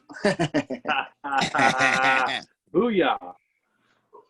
Heck yeah, no, man. I'm just, like I said, when we were chatting on Messenger earlier, I'm just super, super happy that, it was an injury that, didn't claim you, because this last year we've had so many good people that have had accidents that, we don't get to talk to them anymore and ask them about it. And, it's humbling, and it's, really great experience to be able to talk to you about it, to learn your perspectives and how you felt about it. And I'm really glad you have a positive outlook. I'm super stoked that you're still excited to fly and that you're willing to come back as quickly as possible. I think that speaks a lot for the sport and how much people enjoy it and truly love it. And yeah, I mean, I just truly thank you for this experience and being able to talk to you about it. Absolutely. Appreciate y'all taking the time to have me on the show. And my goal of posting a video, I was on a fence to start with, was to, surely somebody out there is going to see this and maybe they'll learn from it. I knew it kind of made me look like an idiot. Anybody that flies straight into a bale of hay doesn't look too good. But no, I disagree with you. I don't think you flew directly into it. One slight miscalculation at just the right time, and stuff can kind of come together to lead to not such a good outcome in the end. But You know, one thing that they really taught me in training was the sport is as safe as you make it, and I truly believe that. And you know, I was taking risk that I knew I was taking risk. I had committed to that risk, like you said, flying between those bales, and I made a mistake. And you know, unfortunately, I didn't walk away from it, but you know, it didn't kill me. It's going to make me stronger. So. And we call that PIC, pilot in control. That's what that is. Yep. Brian, Yeah, I it love was all me, man. It's Yeah. John When you Roberts. say PIC, I just think of something like that was a painful incident, Charles. Ah, I got to get Brian on Robert's show. yeah. Yeah. Yeah, I'm Robert's PR. So Are you? Yes. And his mother. I got to get you So on Robert's she show can to ground be the him. next guest, Brian. 'Cause it was Okay. Well, Linda, I've seen you around. I've seen you on some of the other live streams, I think. And, Oh Yes. no. Ha! oh, was I supposed to keep that a secret? I'm sorry. I've seen you around this town. Yeah. You're gonna have to watch out for your private messages now. You already said you were single. Linda's gonna be all over you. She'll be moving next I'm week. telling you. Oh, yeah. Robert already knows. He says, Mom, She'll come and she'll make you hot tea. She'll nurse that wounded foot back to health. I hear you. Mr. Well, Beatty. y'all are all very nice people, and you've. I appreciate you hosting me on the show, and I look forward to the future friendship and watching your show. And you know, I'll kick in on the chat from time to time, and let's stay in touch. And when my leg gets Appreciate it. better, man, I plan on getting back in my camper and travel around the country and going flying with people that I met. And you know, maybe I'll get your way. Florida's a good place to start. Anytime you want to make it out to Oregon, buddy, I'll host you any day. Nobody wants to go to Oregon. I mean, yeah, Kevin, good job. But the only video that I've got so far that's got more hits than this video, the accident video, is Rogue River jet boating in Oregon, and that was a lot of fun. I did the West Coast, California, from Mojave Desert, Yosemite to Redwoods, and all the way up into Oregon to Portland, Columbia River Gorge, Mount Hood. I mean, everything out there is just beautiful, and I definitely want to come back out there. You know, last time I was out there, I didn't have a good mountain bike and I didn't have a paramotor, so yeah. Well, I got both of those. I got that covered, man. All you got to do is get here. You don't even have to bring a paramotor. I got one for you. Just show up. All fun and games until Kevin, you rock, dude. Yeah. it's all fun and games until Shane's standing at your doorstep with a 12-pack of freaking Bush Light going, where's the paramotors? I got a 3-meter wing you can fly right there, Shane. Don't you worry, buddy. A 3-meter? Yeah, it's a 3-meter 4-line. You can fly that all day. You mean 3-0? Scared, man. No, it's just a training traction kite. Mm. Oh. Run up and down. If you can get off the ground, good luck. Run faster. I've actually done it. I've gone to the coast. There's like a 20-foot dune or whatever, and I was soaring one of my planes back here, and I had my kite with me, and I went, hey, you know, I wonder if this would work. And all I did was tie the kite lines, not the kite strings, but just the actual kite lines to the handles, and then ran with it over my head and jumped off and was able to control the pitch with my wrists and fly it down to the ground. And right when I got there, I was able to pitch back and flare. And I was actually able to fly a 3-meter kite down the beach. It was pretty fun. I wouldn't call it flying. I was more falling with style, but it was controlled falling. Yeah, it was still fun. All right, Brian. I appreciate it, man. Thank you very much for coming on the show.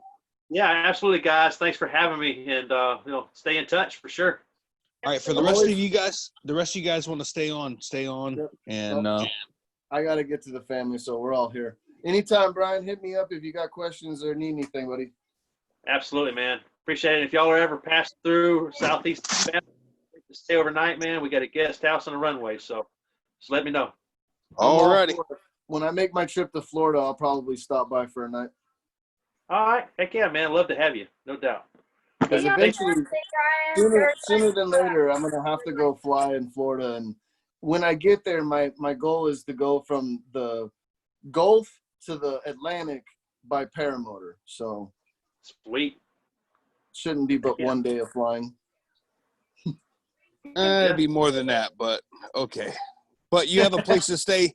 Hey, Kevin, you have a place to stay here. I got a camper on the side of the house, full hookups. You're good to go. Well, you got that new refrigerator, right? The box is still on the side yard. It's all good. What box? Just teasing. All right, guys. Hey, y'all All right, fly guys. safe, man. Look out for Yep. look out for those bales of haze. All right. Yeah, buddy. You guys All right, have man. a good night. Thank you. Good night. Yep. Peace Yeah. out.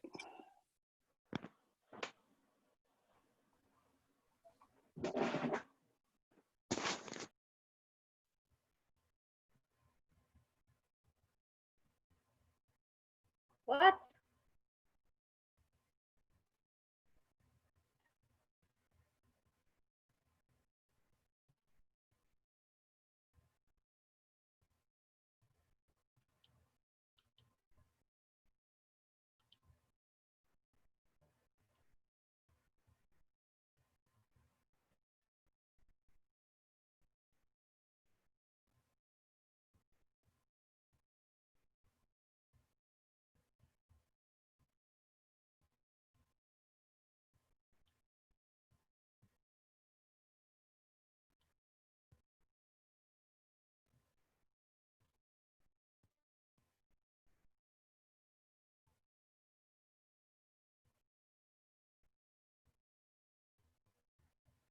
Hang on a second. Linda, what's up? Where'd No everybody go? idea what I'm doing. I Can you hear me? On there. I don't know how to get back on here now. Okay. Okay. All right. What? Right. I don't know. They said assign a new host, so there you are. Did everybody leave us? Where'd everybody go? I don't know. I don't know. Interesting. I hope I didn't do something. All I saw on here, assign and leave. And I'm like, okay. I think they're mad at you. That's what they told me. Oh, probably. They said, It would be the first time. let's get out of here. Forget that Linda chick. They can't do those things to me. Click that on there and say, okay, you're the host, because I'm like, no, I'm not. And then I just hit that, and then you're the host. No, you're the host. No, you're the host. You're the host. It says it right there on the side. Who did that? Not me. It has to be Shane. It had to been Shane. No. Hmm. I don't think, I don't know, how do you get people back on there? You don't? I mean, they have the code to the room. They must have wanted to leave. I'm surprised they didn't say anything. Most of But them, they some didn't have say they were getting off or anything? yeah, some of them had to eat dinner and all that, so. Oh, interesting. Well then, I guess we'll just call it a day. Yeah, I'm That's getting ready for bed myself, so. okay. All right, well, it was nice hanging with you. I'll see you next, Yeah, whenever. We I know about this tomorrow. Linda, you were supposed to be the host. What'd you do? No, everybody was just kind of leaving, so. okay. All right. See you All right. tomorrow on Aviator or Wednesday Trikers. Absolutely. Good night. Okay. Be safe, hon. You too. Okay. Bye. Bye.